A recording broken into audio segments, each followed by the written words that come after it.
சமூக வலைத்தளங்களிலே சிலர் வந்து விடுவார்கள். அல்லாஹ்வுடைய சட்டத்தை இவர்கள் மாற்ற பார்க்கிறார்கள்.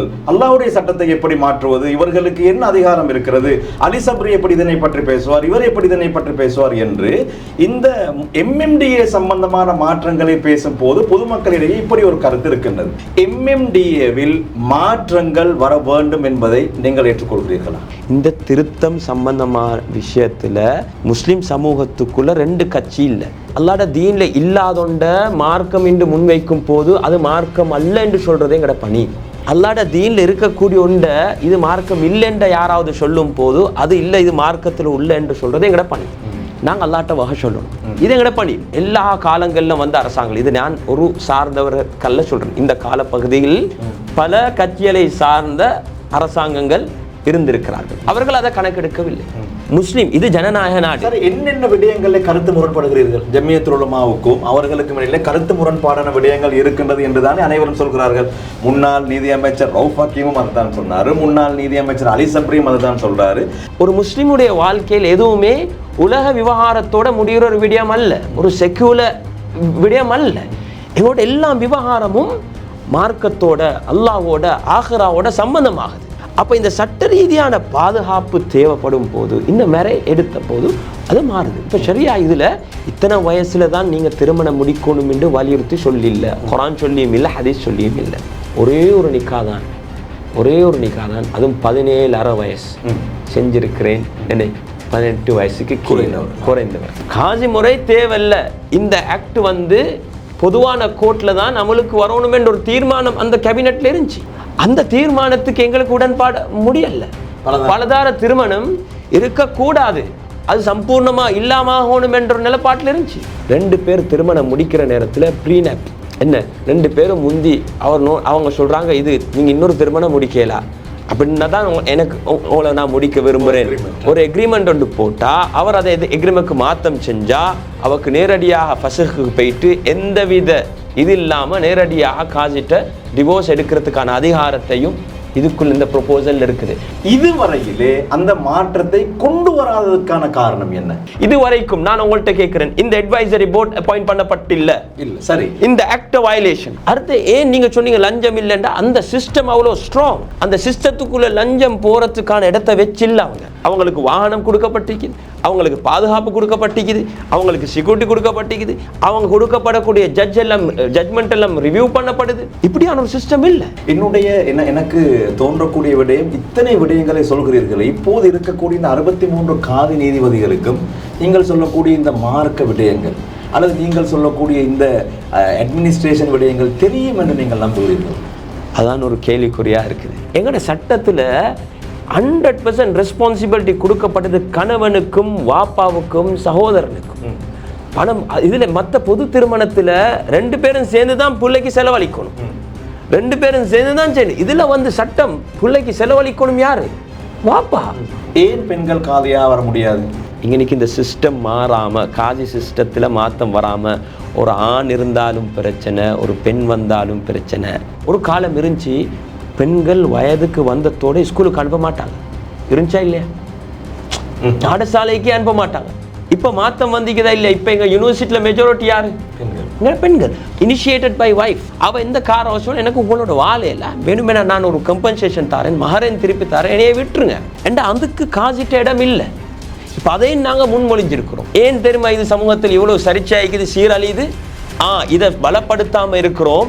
அதனால ஒவ்வொரு காசையும் விமர்சிக்கலாம், வேண்டியமாய் பேசலாம். முஸ்லீம்களுடைய விவகாரத்துக்கு மாத்திரம் எங்களுக்கு இவ்வளவு செலவு போகுது, இதுக்கு முஸ்லீம்கள் என்ன செய்யுங்க, ஆஃபிஷியலா நீங்க போடுங்க, நாங்க அப்ப இதை அட்மினிஸ்ட்ரேட் பண்றோம், அப்ப மற்றவங்களோட பணம் இது. நான் ஒரு முன்மொழியா அப்படிதான் நடக்கணுமே தவிர எங்களுக்கு காசிக்கு வேறையா சம்பளம் கொடுக்குறன்றது சட்டத்தில் இடம் இருக்குதா இல்லையான்ற ஒரு கேள்விக்குறி. நீங்க லாயர்ஸ் மாட்ட கேளுங்க. இந்த நிகழ்ச்சியை இதில் இருந்து நீங்கள் அந்த அல்லாஹ்வுடைய சட்டத்தை மாற்ற பார்க்கிறார்கள் என்ற கண்ணாடியை கலட்டி வைத்துவிட்டு தூய்மையான மனதோடு இதனை பாருங்கள். உயர்கல்வித்துறையில் 15 வருடங்களை நிறைவு செய்த பம்பலப்பிட்டிய அமேசான் காலேஜ் அண்ட் கேம்பஸில் புதிய வகுப்புகள் ஆரம்பம். முன்பள்ளி ஆசிரியர் பயிற்சி நெறி, உளவியலும் உளவளத்துணையும், கணனி, ஆங்கிலம் மற்றும் முகாமைத்துவ பாடநெறிகளுடன் HND, டிகிரி, மாஸ்டர்ஸ் வரையான பாடநெறிகள் இலங்கை பல்கலைக்கழக மானியங்கள் ஆணைக்குழுவினால் அங்கீகரிக்கப்பட்டு கல்வி அமைச்சின் கீழ் 3ஆம் நிலை தொழிற்கல்வி ஆணைக்குழுவினால் பதியப்பட்ட அமேசான் காலேஜ் அண்ட் கேம்பஸ். மேலதிக விவரங்களுக்கு 0765204604. அஸ்ஸலாமு அலைக்கும் வரஹ்மத்துல்லாஹி வபரகாத்துஹு. ஷார்ட் நியூஸ் வழங்கும் மற்றும் ஒரு ஷார்ட் டாக் நிகழ்ச்சியில் உங்கள் அனைவரையும் சந்திப்பதில் மகிழ்ச்சி அடைகிறேன். இன்றைய நிகழ்ச்சி மிக முக்கியமான ஒரு நிகழ்ச்சி. உங்களுக்கு தெரியும், முஸ்லிம் தனியார் சட்டம் சம்பந்தமாக மிக அண்மையிலே நாங்கள் ஜனாதிபதி சட்டத்தரணி முன்னாள் நீதி அமைச்சர் அலி சப்ரி அவர்களோடு ஒரு நேர்காணலை செய்திருந்தோம். அதன் போது காசி முறைமைகள் சம்பந்தமாக, முஸ்லிம் தனியார் சட்டம் சம்பந்தமாக பல விடயங்களை முன்னாள் நீதி அமைச்சர் ஜனாதிபதி சட்டத்தரணி அலி சப்ரி அவர்கள் பேசியிருந்தார்கள். அதன் போது ஒரு கட்டத்திலே அவர்கள் உலமாக்கள் தான் இதற்கு முட்டுக்கட்டையாக இருக்கின்றார்கள் என்ற ஒரு குற்றச்சாட்டை முன்வைத்திருந்தார். அகில இலங்கை ஜம்மியத்துல் உலமாவின் மீது அவர் நேரடியாகவே அந்த குற்றச்சாட்டை முன்வைக்க, அகில இலங்கை ஜம்மியத்துல் உலமாவும் சில நாட்களுக்கு பின்னால் ஒரு அறிக்கையை வெளியிட்டது. நிச்சயமாக அலி சப்ரி கூறக்கூடிய விடயங்கள் அர்த்தமற்றது, நாங்கள் இதனை வன்மையாக கண்டிக்கின்றோம் என்று ஒரு ஊடகம் என்ற வகையிலே ஜனாதிபதி சட்டத்தரணி அலி சப்ரி அவர்களுக்கு அவகாசம் வழங்கியதை போன்று அகில இலங்கை ஜம்மியத்துல் உலமாவுக்கும் அவகாசம் வழங்க வேண்டும் என்பதுதான் யதார்த்தம், அதுதான் உண்மை. அந்த அடிப்படையிலே அகில இலங்கை ஜம்மியத்துல் உலமாவுக்கு நாங்கள் அழைத்திருந்தோம். இது விடயமாக முஸ்லிம் தனியார் சட்டம், காசி முறைமைகள் சம்பந்தமாக உங்களுடைய கருத்துக்களை வந்து பேசுங்கள் என்று அவர்கள் எங்களுடைய அழைப்பை ஏற்றுக்கொண்டு இன்றைய நாளிலே கலையகத்திற்கு வருகை தந்திருக்கிறார்கள். நிகழ்ச்சிக்குள் அவர்கள் சார்பாக வந்திருக்கக்கூடிய முக்கியமான உலமாக்களை வரவேற்றுக் கொள்கின்றேன். அகில இலங்கை ஜம்மியத்துல் உலமாவின் பொதுச் செயலாளர் ஷேக் அர்க்கம் நூராமித் அவர்கள் கலையகத்தில் இருக்கின்றார்கள். நிகழ்ச்சிக்குள் அவர்களை சலாம் கூறி அன்போடு வரவேற்றுக் கொள்கிறேன். அஸ்ஸலாமு அலைக்கும் வரஹ்மத்துல்லாஹி வபரகாத்துஹு. வலைக்கும் அஸ்ஸலாம் வரஹ்மத்துல்லாஹி வபரகாத்துஹு. அதே போன்று அகில இலங்கை ஜம்மியத்துல் உலமாவின் ஃபத்வா குழுவின் சிரேஷ்ட ஒருங்கிணைப்பாளர் ஷேக் மஃபாஹீம் அஹ்சனி அவர்கள் வந்திருக்கின்றார்கள். அவர்களையும் சலாம் கூறி வரவேற்றுக் கொள்கிறேன். அஸ்ஸலாமு அலைக்கும் வரஹ்மத்துல்லாஹி வபரகாத்துஹு. வலைக்கும் ஸலாம் வரஹ்மத்துல்லாஹி வபரகாத்துஹு. நேரடியாக நாங்கள் நிகழ்ச்சிக்குள் செல்வோம். அதாவது இந்த நிகழ்ச்சியை நான் ஒரு விவாத மேடையாக மாற்ற விருப்பமில்லை ஒருபோதும். முஸ்லிம் தனியார் சட்டம் இந்த சமூகத்திற்கு கிடைத்த மிகப்பெரிய ஒரு வரப்பிரசாதம். இந்த வரப்பிரசாதத்தை எங்களுடைய முன்னோர்கள் கடுமையான சிரமத்தோடு பாதுகாத்து வந்திருக்கின்றார்கள். ஆனால் துரதிர்ஷ்டவசமாக அண்மைய நாட்களாக நடைபெறக்கூடிய இந்த விடயங்களை பார்க்கும் போது இதை ஒரு வரமாக பார்க்காமல் அவர்களை இதனை ஒரு சாபமாக பார்த்து கொண்டிருக்கின்றார்கள். அதற்கான காரணம், நீண்ட நாட்களாக இதிலே தீர்மானங்கள், இதிலே மாற்றங்கள் செய்யப்படவில்லை என்பதுதான் உண்மை என்பதை நான் அறிந்த விடயம். நீங்களும் அதனை ஏற்றுக்கொள்வீர்கள் என்று நம்புகின்றேன். அந்த அடிப்படையிலே என்னுடைய முதலாவது வினாஷே, முஸ்லிம் தனியார் சட்டம் இது, அதாவது முஸ்லிம் விவாகரத்து சட்டம், முஸ்லிம் தனியார் சட்டம் என்று நாங்கள் பொதுவாக பேசினாலும் இன்றைய தினம் நாங்கள் இந்த விவாகரத்து சட்டம் MMDA பற்றி தான் பேசவிருக்கின்றோம். MMDAவில் மாற்றங்கள் வர வேண்டும் என்பதை நீங்கள் ஏற்றுக்கொள்கிறீர்களா? பிஸ்மில்லாஹிர் ரஹ்மானிர் ரஹீம். அல்ஹம்துலில்லாஹ் வஸல்லல்லாஹு வஸல்லம் வபாரக அலா நபீனா முஹம்மத் வ அலா ஆலிஹி வ ஸஹ்பிஹி அஜ்மஈன். ஆரம்பமாக இந்த சந்தர்ப்பத்துக்கு உங்களுக்கு நன்றியை தெரிவித்துக் கொள்கிறேன். உண்மையிலே மனிதர்களால் அல்லாஹுடைய ஷரியாவை அடிப்படையாக வைத்து மனிதர்களால் உருவாக்கப்படக்கூடிய சட்டங்கள் காலத்துக்கு காலம் மாற்றம் உண்டாக வேண்டும்.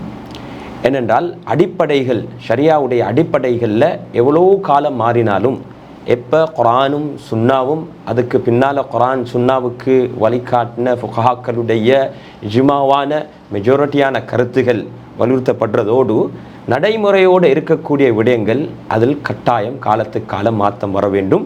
அந்த மாற்றங்கள் அல்லாஹுடைய குரான் சுன்னா அதே போல் ஃபுகஹாக்களுடைய அந்த அண்டர்ஸ்டாண்டிங் ஃபிக்ஹை அடிப்படையாக வைத்து அந்த மாற்றங்கள் உருவாக வேண்டும் என்றுதான் நாம் வலியுறுத்தி கொண்டிருக்கிறோம்.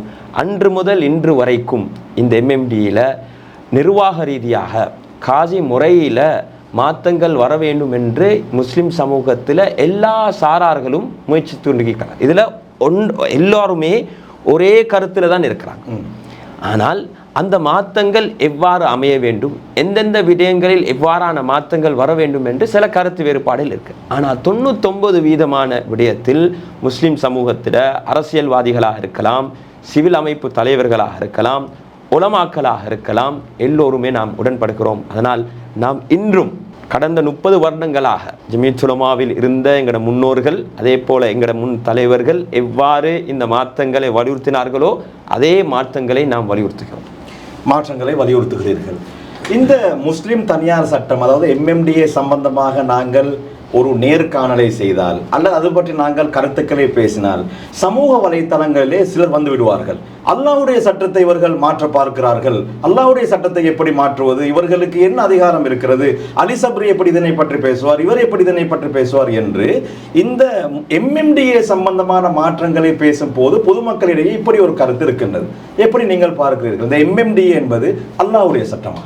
பொதுவாக எங்களுக்கு தெரியும், MMDA முஸ்லிம் விவாக மற்றும் விவாகரத்து சட்டத்தை பொறுத்தவரையிலே ஹசரத் அவர்கள் ஞாபகப்படுத்தியது போன்று இந்த சட்டத்தை நாங்கள் எடுத்து பார்க்கக்கூடிய நேரத்திலே ஷரியாவோடு நேரடியாக தொடர்புபடக்கூடிய பல விடயங்கள் அதிலே இருக்கின்றன.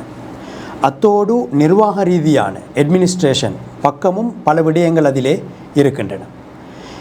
இவ்விரண்டிலும் குறிப்பாக ஷரியாவோடு முரண்படாத அடிப்படையிலே தான் எங்களுடைய மாற்றங்களை நாம் கொண்டு வர வேண்டும் என்பதை அகில இலங்கை ஜமியத்துல் உலமா உட்பட மார்க்க ரீதியான மார்க்க அறிஞர்கள் அனைவரும் அதில் ஒன்றுபட்டிருக்கின்றார். அத்தோடு அதில் இருக்கக்கூடிய அட்மினிஸ்ட்ரேஷன் பக்கம், நிர்வாக ரீதியான விடயங்களின் பக்கம் பாரிய மாற்றங்கள் வர வேண்டியிருக்கின்றது. எனவே அது பற்றி பேசுவது அல்லாஹ்வுடைய சட்டத்தை மாற்றுவது என்று சொல்லக்கூடிய இந்த குற்றச்சாட்டுக்கு உடன்படுமா? அவ்வாறு எங்களுக்கு குறிப்பிட முடியாது. அதிலே பல விடயங்களும் உள்ளடக்கப்பட்டிருப்பதனால் அதிலே துறை சார்ந்தவர்கள் அந்த விடயங்களை பற்றி பேசுவதற்கு அவர்களுக்கு அதிலே இடம் உண்டு என்பதுதான் அதனுடைய உண்மையான கருத்து. நிச்சயமாக. எனவே இந்த MMDA விவகாரம் சம்பந்தமாக பேசக்கூடிய நேரத்திலே சில பிற்போக்கானவர்கள் வந்து இதனை பேசக்கூடாது, இது அல்லாஹ்வுடைய சட்டம், குர்ஆன் எப்போதுமே ஒரு விடயத்தை சொல்லிவிட்டால் அது காலாகாலம் அதுதான் சட்டம் என்றெல்லாம் பேசுகிறார்கள். ஒன்றை புரிந்து கொள்ள வேண்டும், MMDA என்பது ஷேக் அவர்கள் சொன்னதை போன்று இதிலே நிர்வாக ரீதியான பல விடயங்கள் இருக்கின்றன. அவைகள் எல்லாம் மனிதனால் உருவாக்கப்பட்ட சட்டங்கள், காலத்திற்கேற்ப அவற்றில் மாற்றங்கள் கொண்டு வரப்பட வேண்டும் என்பதிலே அகில இலங்கை ஜமியத்துல் உலமாவும் கூட உடன்படுகின்றது என்பதை நிகழ்ச்சியின் ஆரம்பத்திலேயே நான் ஞாபகப்படுத்திக் கொள்கிறேன். எனவே இந்த நிகழ்ச்சியை இதில் இருந்து நீங்கள் அந்த அல்லாஹ்வுடைய சட்டத்தை மாற்ற பார்க்கிறார்கள் என்ற கண்ணாடியை கலட்டி வைத்துவிட்டு தூய்மையான மனதோடு இதனை பாருங்கள். எமக்கு எந்த விதமான தேவையும் இல்லை, இந்த சமூகத்திற்கு நன்மை பயக்கக்கூடிய விடயங்கள் மாற வேண்டும், வர வேண்டும் என்பதுதான் இந்த கலந்துரையாடலின் மிக முக்கியமான நோக்கமாக இருக்கிறது. ஷேக் அவர்களே, இதிலே நிர்வாக ரீதியான விடயங்கள் இருக்கின்றன, மார்க்க ரீதியான விடயங்கள் இருக்கின்றன. நாங்கள் முதலிலே இந்த நிர்வாக ரீதியான விடயங்கள், மார்க்க ரீதியான விடயங்களை பிரித்து பார்ப்போம். ஏனென்றால் ஒரு பொதுவான குற்றச்சாட்டு இருக்கின்றது, எப்படியான மாற்றங்களை கொண்டு வந்தாலும் இவர்கள் செய்யவிட மாட்டார்கள். 1973ஆம் ஆண்டு ஃபாரூக் கமிட்டி என்று ஒரு குழு வருகிறது. அதில் ராசிக் ஃபரீத், MIM கலீல் போன்ற ஜாம்பவான்கள் எல்லாம் இருக்கின்றார்கள். மாற்றங்களை கொண்டு வர முடியாமல் போகின்றது. நான் நினைக்கின்றேன் அதற்கு பின்னால் ஷாப்தீன் கமிட்டி 1990கள் என்று நினைக்கின்றேன், அவர்களால் முடியாமல் போகின்றது. மிலிந்த முரகொடியுடைய காலத்திலே சலீம் மர்சூஃபுடைய கமிட்டி, அதுவும் முடியாமல் போகின்றது. அதற்கு பின்னால் ஃபாயிஸ் முஸ்தபாவுடைய கமிட்டி, அவர்களாலும் செய்ய முடியாமல் போனது. இறுதியாக நீதி அமைச்சர் அலி சப்ரி அவர்களுடைய கமிட்டி, அதில் நீங்கள் ஒரு அங்கத்தவர். அப்போது நீங்கள் அகில இலங்கை ஜமியத்துல் உலமாவுடைய செயலாளரா? இல்லை, நான் அந்த நேரத்தில் வக்ஃப் சபையில் ஒரு உறுப்பினராக இருந்த நேரம், அகில இலங்கை ஜமியத்துல் உலமாவுடைய நிறைவேற்று குழு உறுப்பினராக இருக்கும் போது என்னைய அங்கே நியமிக்கப்பட்டது. எனவே நீங்கள் ஜமியத்துல் உலமாவுடைய செயலாளராக அந்த கமிட்டியில் இருக்கவில்லை. ரைட். இனி நாங்கள் விடயங்களுக்கு வருவோம். இப்போது பொதுவெளியிலே பேசப்படக்கூடிய விடயங்கள் அகில இலங்கை ஜமியத்துல் உலமா தான் இதற்கு எதிராக இருக்கிறார்கள் என்று நீங்கள் எப்படி பார்க்கிறீர்கள் இந்த குற்றச்சாட்டை? உண்மையிலே நீங்கள் இதுக்கு முன்னால் உள்ள ரிப்போர்ட்களை பற்றி சொன்னீங்க, நீங்கள் வாசிச்சிருப்பீங்க. அது ஃபாரூக் கமிட்டியாக இருக்கலாம், ஷாப்தீன் கமிட்டியாக இருக்கலாம். அந்த முன்மொழிவுகள் எல்லாமே நிர்வாக ரீதியான முன்மொழிவு. அதை யாருமே வந்த எந்த ஒரு அரசாங்கமும் அதை நியமித்த குழு கொடுத்த அந்த முன்மொழிவுகள் அறிக்கைகளை கணக்கெடுக்கவில்லை. ஏனென்றால் உண்மை என்னென்றா, இந்த நிர்வாக ரீதியான மாற்றம் வரும் போது இதுக்கு பெரிய ஒரு அளவு பணம் ஒதுக்கீடு செய்ய வேண்டும் அரசாங்கத்தால். பெரிய ஒரு அளவு என்றால் ஒரு நிர்வாகம் மாற்றும் போது அதில் பெரிய பணம் ஒதுக்கீடு செய்யப்பட வேண்டும். அந்த நேரத்தில் எல்லா காலத்திலையும் இது முஸ்லீம்களுடைய ஒரு விவகாரம், இதுக்கு தனியாக கவனம் செலுத்தக்கூடிய ஒரு இடம் அல்ல.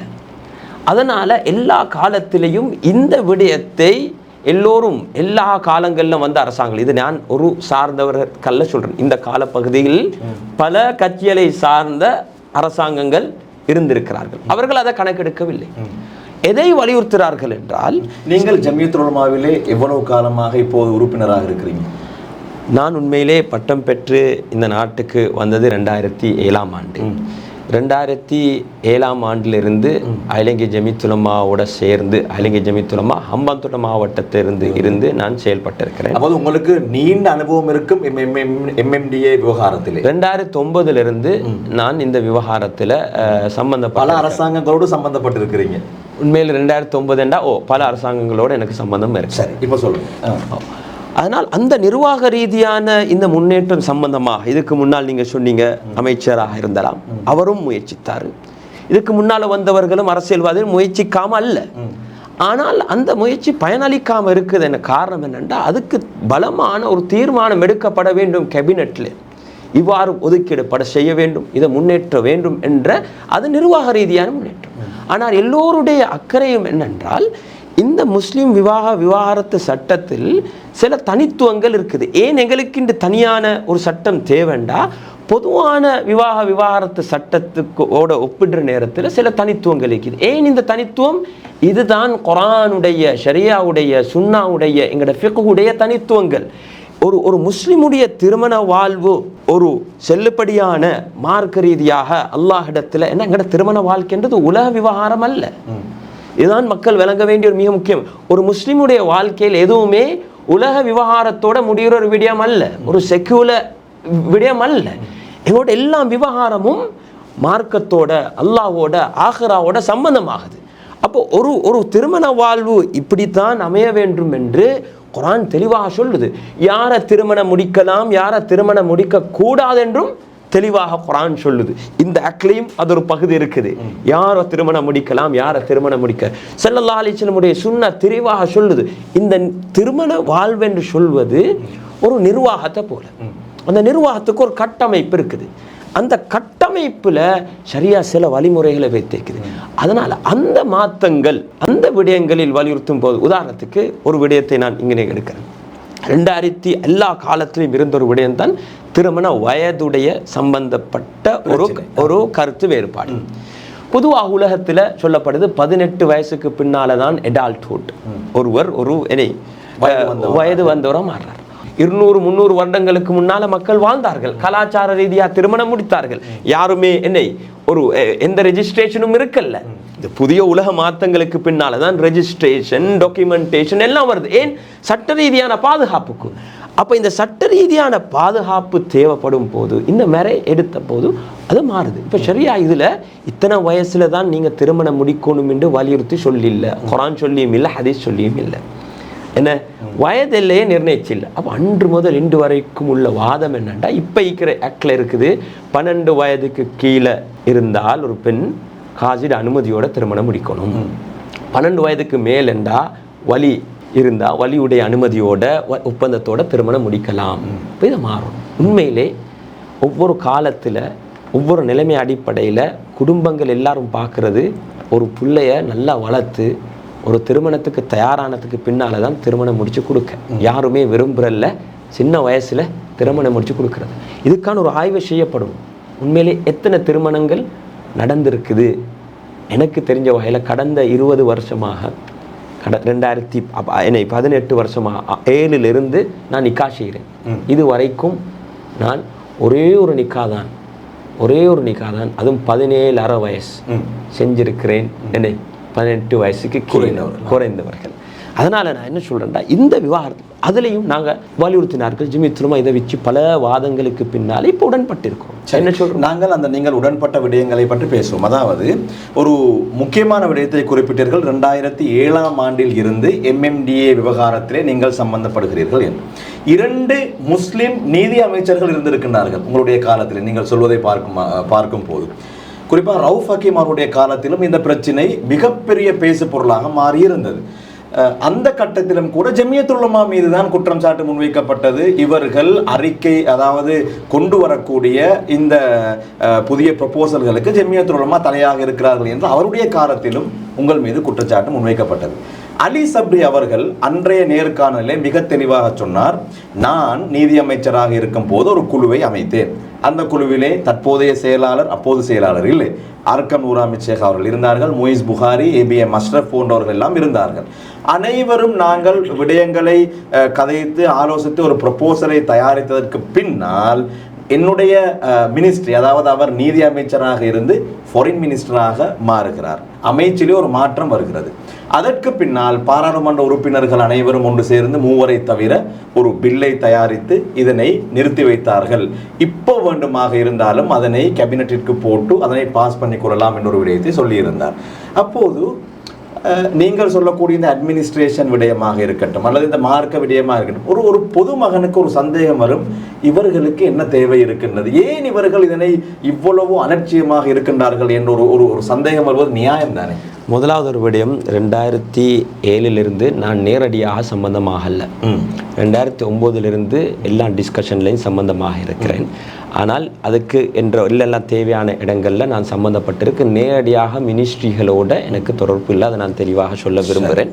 ஆனால் 2009 பின்னால் அதை சார்ந்தவர்களோட பல மஷூராக்களுக்கு ஃபத்வா குழுவோட சேர்ந்து நான் சம்பந்தப்பட்டிருக்கிறேன். முன்னாள் அமைச்சர் ரவுஃப் ஹக்கீம் நீதி அமைச்சராக இருக்கும்போது நேரடியாக அவருடன் எனக்கு இந்த விவகாரம் சம்பந்தமான ஒரு பேச்சு இருக்கல, அதை நான் தெளிவாக முதலாவது சொல்ல விரும்புகிறேன். இதில் மிக முக்கியமாக ஒவ்வொரு சாராருக்கு ஒரு தனித்துவமான ஒரு பணி இருக்குது.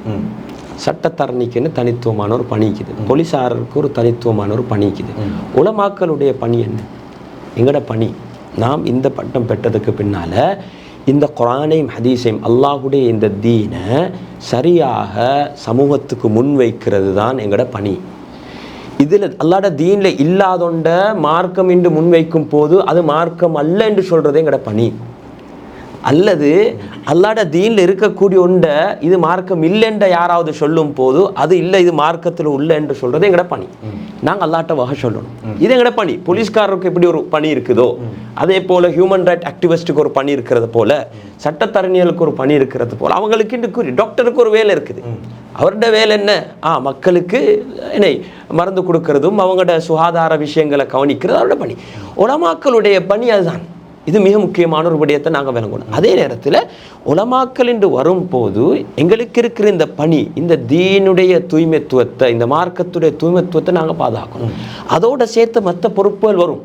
ஆனால் இந்த அடிப்படையான பொறுப்பை நாங்கள் விட்டுட்டு மற்ற பணிகளை மட்டும் செஞ்சால் நாங்கள் எல்லாட்டையும் பதில் சொல்லணும். இந்த உலகத்திலையும் நாங்கள் அதுக்கான பதிலையும் அதனால விளைவுகளுக்கு நாம் முகம் கொடுக்க வேண்டிய நீங்கள் சரியாக சொன்னீர்கள். அதாவது இந்த விடயத்திலே நீங்கள் அதாவது மார்க்க விவகாரங்களிலே உங்களுடைய பணியை சரியாக செய்யவில்லை என்றால் அல்லாஹ்விடத்திலே ஜவாபுதாரி. இப்போது பொதுமக்கள் முன்வைக்கக்கூடிய குற்றச்சாட்டு என்ன தெரியுமா? ஜம்மியத்துல் உலமா இவர்கள் மார்க்க விவகாரங்களை தவிர்ந்த ஏனைய விடயங்களிலே அவர்கள் ஈடுபடுகிறார்கள்.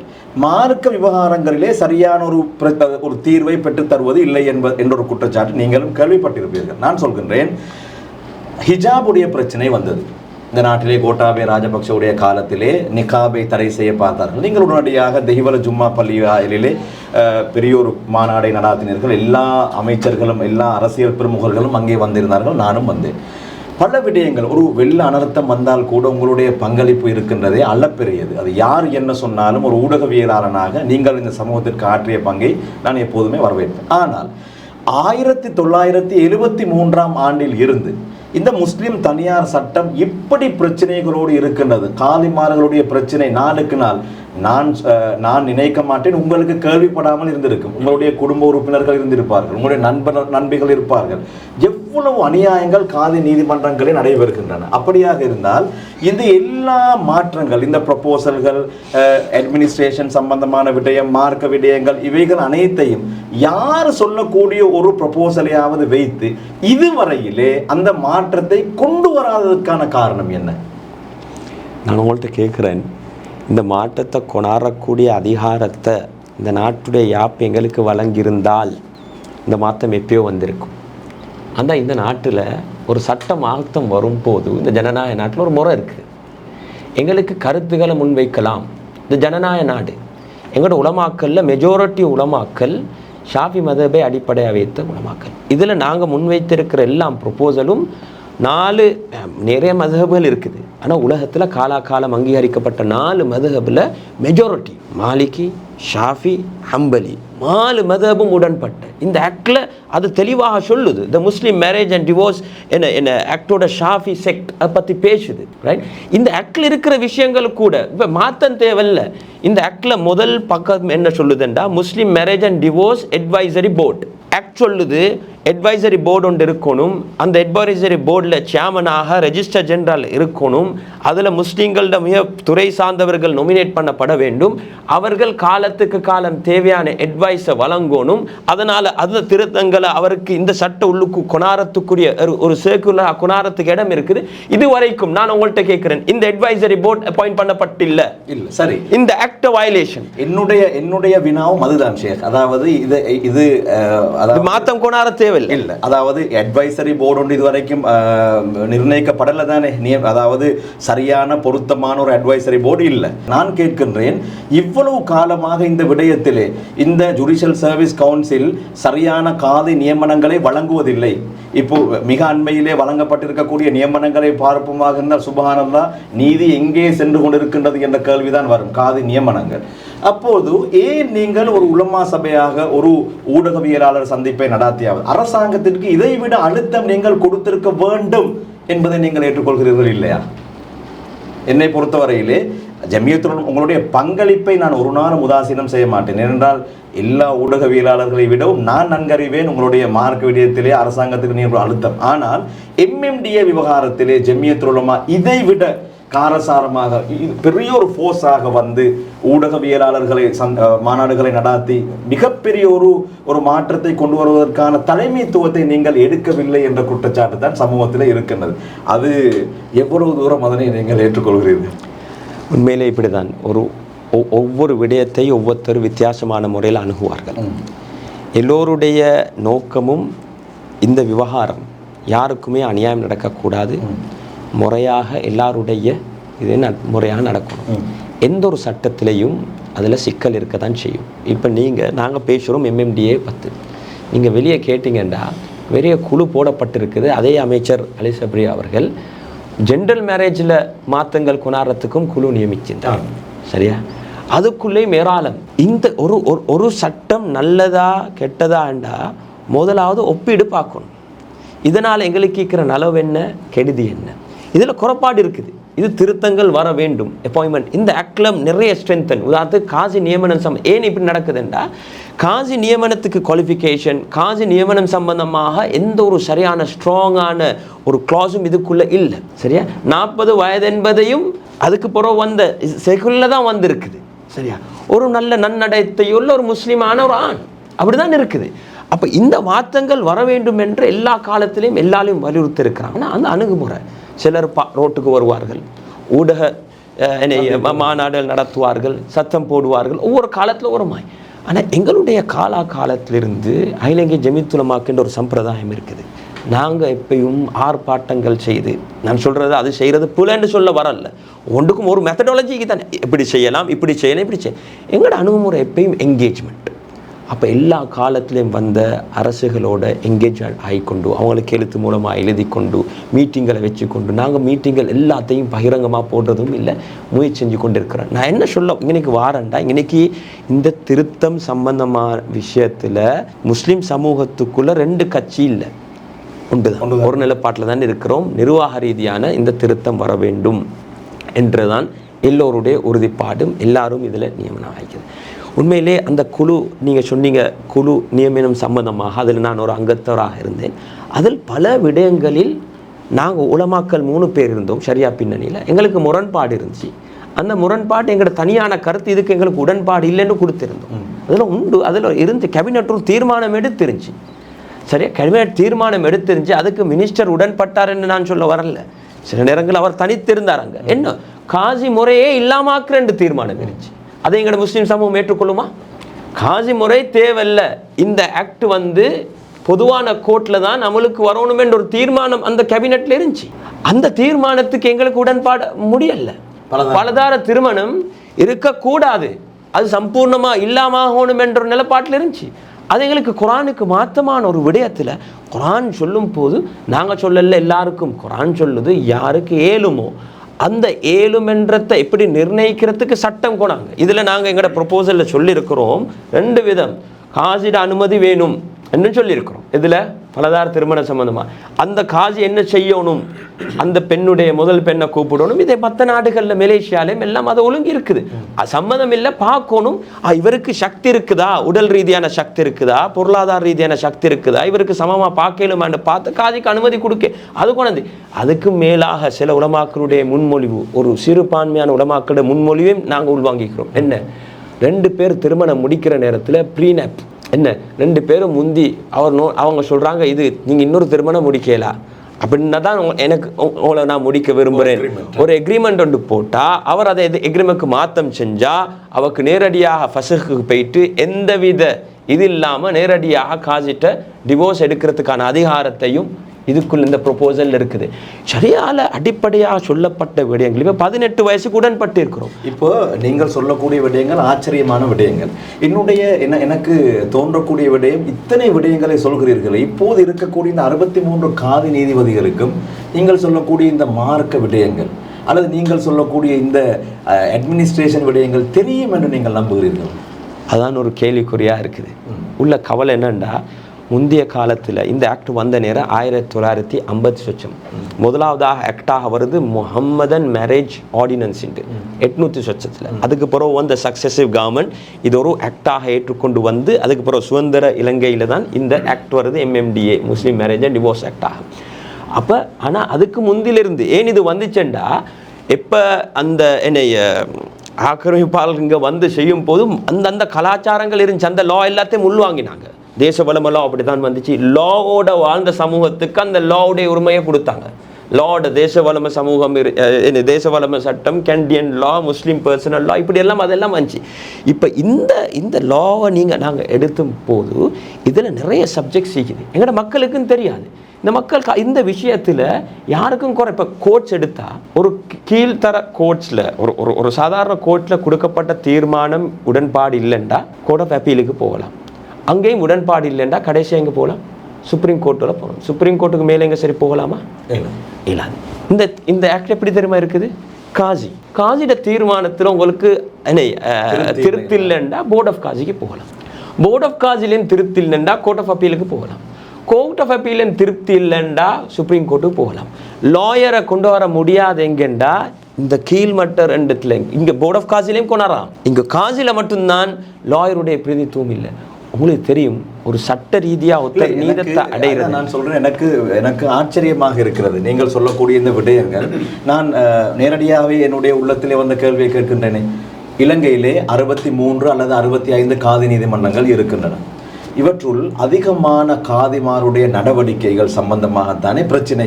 உண்மையிலே இந்த காதி நீதவான்களுடைய இந்த விடயத்தால் அதிகமாக பாதிக்கப்படக்கூடியவர்கள் பெண்கள் தானே. நாங்கள் நாளாந்தம் கேள்விப்பட்டு கொண்டே இருக்கிறோம். நான் அனைத்து காதிகளும் பிழை என்று சொல்லவில்லை. பாருங்கள், ஏனைய நீதிமன்றங்களை பொறுத்தவரையிலே இலங்கையிலே 400 கிட்டத்தட்ட 375க்கும் 400க்கும் இடைப்பட்ட நீதிபதிகள் இருக்கிறார்கள். கடந்த 2 ஆண்டு காலமாக பார்ப்போமாக இருந்தால் 3 குற்றச்சாட்டுகள் தான் இவர்கள் லஞ்சம் பெற்றார்கள் என்ற குற்றச்சாட்டு. அதில் ஒருவர் நிரூபிக்கப்பட்டு இப்போது சிறையிலே இருக்கின்றார். ஏனைய 2 விடயம் இப்போது வழக்கிலே இருக்கின்றது. 100% கூட இல்லை. ஆனால் இந்த 60 காதிகளை எடுத்துக்கொண்டால் 6 பேர் இதுவரையிலே மாட்டிப்பட்டிருக்கின்றார்கள். 100க்கு 10. அப்படியாக இருந்தால் இந்த சிஸ்டத்தில் பிழை இருக்குது. எனவே தானே மக்கள் இவ்வளவு ஆவேசமாக இருக்கின்றார்கள். கடந்த கோட்டாபய ராஜபக்சவுடைய காலத்திலே முஸ்லிம் பெண்கள் ஒரு குழு திரள டிவிக்கு போனார்கள். அங்கே சென்று இந்த இது இல்லாமல் சொன்னார்கள். காரணம் எமக்கு சொல்ல முடியுமா? காசு கொடுத்து தான் இவர்களை அங்கே அனுப்பினார்கள் என்று சொல்ல முடியாது. காரணம், அவர்கள் அநீதம் இழைக்கப்படுகிறார்கள் இந்த சிஸ்டத்துக்குள். ஆனால் நீங்கள் சொல்லக்கூடிய இந்த அட்டை பற்றி பார்க்கும் போது இது தாராளமாக போதும் என்று என்ன தோன்றுகிறது. எது எவ்வாறாக இருந்தாலும் இந்த 63 காதிகளை கொண்டு வந்து ஜம்மியத்துல் உலமாவுக்கு இவர்களுக்கு போதுமான பயிற்சிகளை வழங்கி இவர்களோடு கலந்துரையாடல்களை மேற்கொண்டு இப்படியாவது குறைந்தபட்சம் ஜம்மியத்துல் உலமா செய்திருக்கிறதா? உண்மையிலே பல தடவை இவ்வாறான கருத்தரங்கள் செய்யப்பட்டிருக்குது. இதில் நான் என்ன சொல்கிறேன்டா, ஆரம்ப காலத்தில் சொல்லி வந்த ஒரு விடயம் என்னென்னா, ஆரம்ப காலத்தில் ஜனத்தொகை குறையாக இருந்தாங்க. மிக கண்ணியமானவங்க, நல்ல செல்வாக்குள்ள, குறைந்த ஒரு அளவு காஜிமார் தான் இருந்தார்கள். கேசஸும் மிச்சம் குறையாத்தான் இருந்துச்சு. ஒரு நல்ல இப்பொழுது இது ஒரு ஃபுல் டைம் ஜப்பாக அல்ல இதில் இருக்குது. இப்போ உங்களுக்கு நீங்கள் சொல்கிறீங்க 63 பேர் இருக்கிறாங்க, பார்ட் டைம் ஜாப். அவங்களுக்கு எவ்வளோ தெரியுமா கொடுக்கப்படுது? அவங்களோட கொடுப்பனவு அல்ல, 13,500 சொச்சம். 13,500. அவங்களோட விஷயங்களை ப்ரொசீஜரை ரெக்கார்ட் பண்ணுற விஷயம், அவங்கள்ட்ட ஏதாவது ஃபால்ஸ் நடந்தால் அதுக்கு ஆக்ஷன் எடுக்கிற விடயங்கள், இது எல்லாத்தையும் ஜுடிஷியரி கமிஷனுக்கு செய்யலாம். அட்வைசரி போர்டு நியமித்தால் அதெல்லாம் நடக்கலாம், பலப்படுத்தலாம். இருக்கிறத வச்சு இன்னும் ஆக்டையும் பலப்படுத்தலாம். 13,500 கொடுத்து நீங்கள் நினைக்கிறீங்களா? ஒரு இடம் இல்லை அவங்களுக்கு, அவங்களாகவே இடம் ஒன்றை தேடிக்கொள்ள வேண்டும். கோர்ட்ஸில் கடிதம் போட்டு கேட்கலாம், தந்தா எடுத்துக்கொள்ளலாம். அப்போ இந்த நிர்வாகத்தில், இந்த கட்டமைப்பில் இதில் மாற்றங்கள் வராமல், ஜமீயத்துல் உலமா இதுக்கு முன்னால் 2009 ஜுடிஷியரி கமிஷனோடையும் அதே போல் சட்டத்தரனோட சேர்ந்து காஜிமாருக்கு ஒரு ட்ரைனிங்கை நடத்தினோம். அதுக்கு பிறகும் பல விதம். அண்மையில் கூட நாங்கள் கடிதம் ஒன்று அனுப்பினோம் ஜஸ்டிஸ் மினிஸ்ட்ரிக்கு, இவ்வாறு ஒன்று நடத்த வேண்டும், இவங்களுக்கு பயிற்சி கொடுக்கப்பட வேண்டும். ஏனென்றால் எங்களுக்கு தானாக அவங்கள காஜி அப்பாயின்மெண்ட் பண்ணப்பட்டீங்க எங்க ஜுடிஷியரி கமிஷனால். எங்களுக்கு அவங்க தனிநபர் என்று பேசலாமே தவிர காஜிமார் என்று அழைக்கக்கூடிய அதிகாரம் எங்கள்கிட்ட இல்லை. எப்படி ஜட்ஜ்மார் எங்களை கூப்பிட்டு பேசலாமா? அடுத்து ஏன் நீங்கள் சொன்னீங்க லஞ்சம் இல்லைண்டா, அந்த சிஸ்டம் அவ்வளோ ஸ்ட்ராங். அந்த சிஸ்டத்துக்குள்ளே லஞ்சம் போகிறதுக்கான இடத்த வச்சில்லை.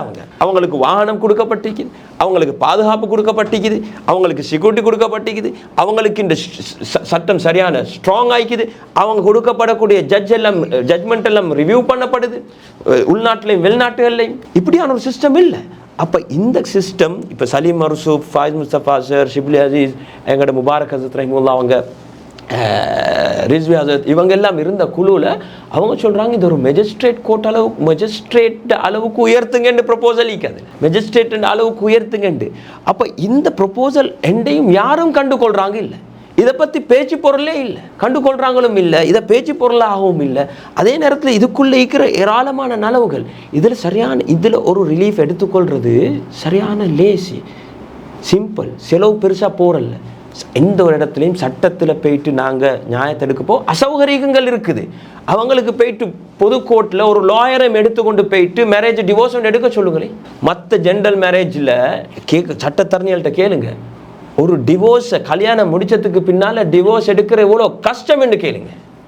எந்த மாற்று கருத்தும் இல்லை. உங்களோடு 100% நான் உடன்படுகிறேன். இந்த ஆக்டுடைய பிரகாரம் நாங்கள் போவோமாக இருந்தால் அல்ஹம்துலில்லாஹ் நீங்கள் சொல்லக்கூடிய விடயங்களிலே எந்த மாற்று கருத்தும் இல்லை. ஆனால் இப்போது மக்கள் ஏன் அங்கலாய்க்கிறார்கள், ஏன் எதிர்ப்பாக இருக்கிறார்கள் என்று பார்ப்போமாக இருந்தால், இறுதியிலே அது காசி நீதிமன்றமாக இருக்கட்டும், ஏனைய நீதிமன்றங்களாக இருக்கட்டும், இறுதியிலே என்ன வர வேண்டும்? நியாயம் இருக்க வேண்டும். ஆனால் காதி நீதிமன்றங்களிலே நியாயம் இல்லையே. பாதிக்கப்படக்கூடிய பெண்களுடைய அவலங்களை பாருங்களேன். இப்போ இந்த முறையில் நீங்கள் சொல்லக்கூடிய இந்த முறையில் இருந்தாலும் நடைமுறையில் அது இல்லை. சரி விடுங்களே, ஜம்மியத்துல் உலமாவுக்கும் நீங்கள் சொல்லக்கூடிய அடிப்படையிலே உங்களால் முடிந்த முயற்சிகளை எல்லாம் செய்கிறது. எப்போது இதனை சரி செய்வது? யாரெல்லாம் இதற்காக வேண்டி குரல் கொடுப்பது? இதை முறையை மாற்றுங்க, இதை இந்த ஜுடிஷியல் சர்வீஸ் கவுன்சிலுக்கு ஒரு அழுத்தத்தை கொடுக்குற 2 நீதி அமைச்சர்கள் இருந்தே செய்யலாமல் போயிருக்கிறது. இப்போதும் நாங்கள் இதனை செய்யாவிட்டால் எங்களுடைய சமூகம் எந்த திசையை நோக்கி நகரும்? இப்போது மாற்றத்தை பற்றி நிறைய பேசுகின்றார்கள். இதிலே மாற்றம் வர வேண்டும், எல்லோரும் அதை எதிர்பார்க்கின்றோம், மாற்றம் வர வேண்டும் என்பதை.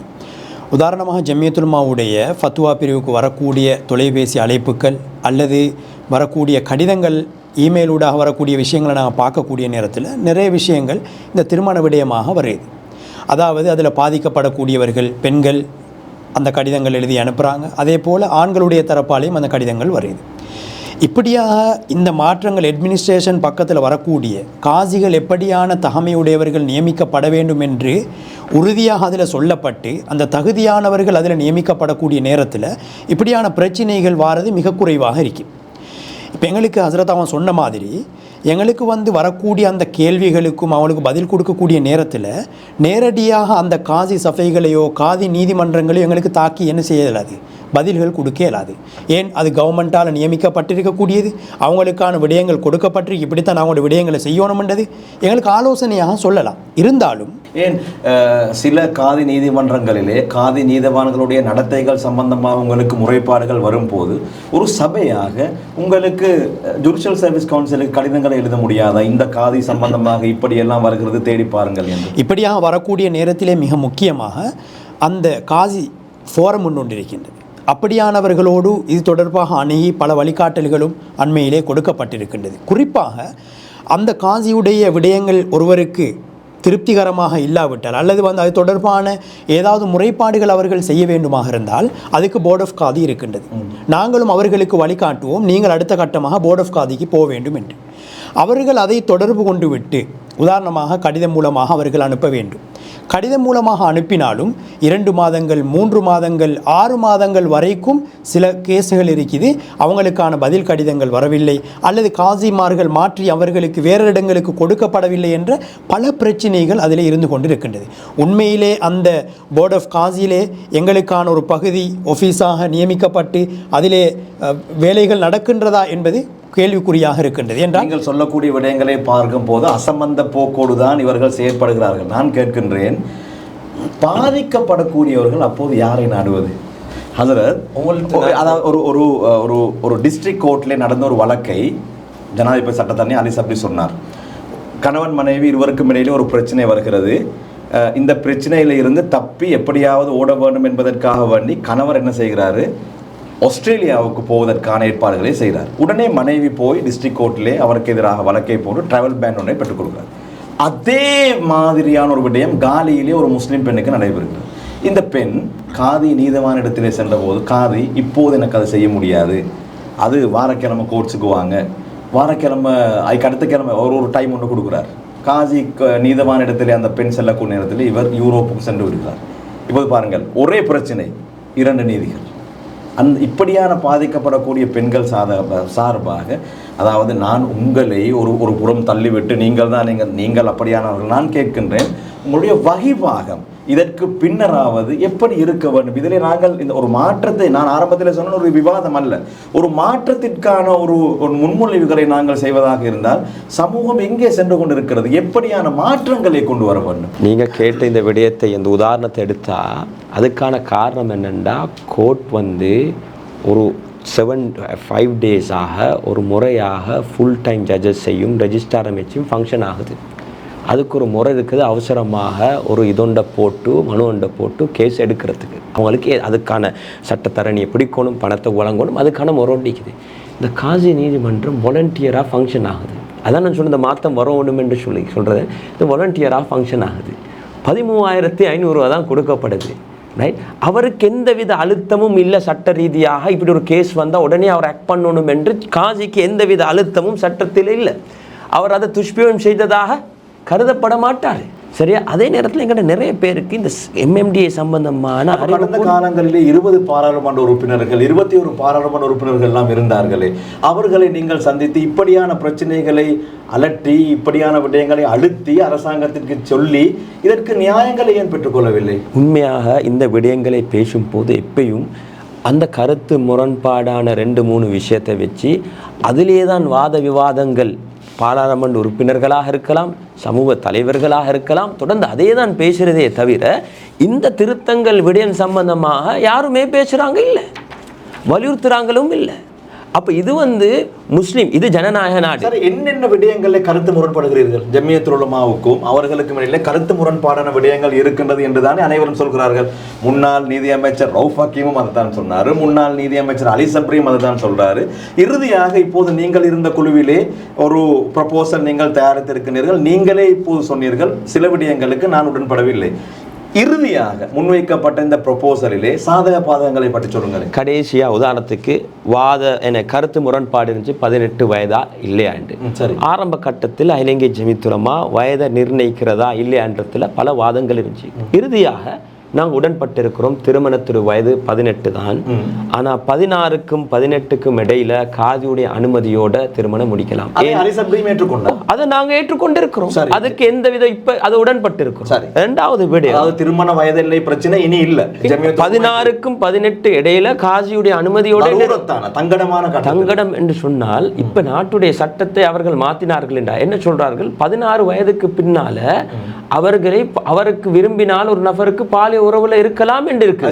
அது சட்டம். அப்ப அந்த நேரத்தில் எங்களுக்கு திறந்து விட முடியாது. நான் அதை ஆரம்பத்திலே உங்களுக்கு சொன்னேன்.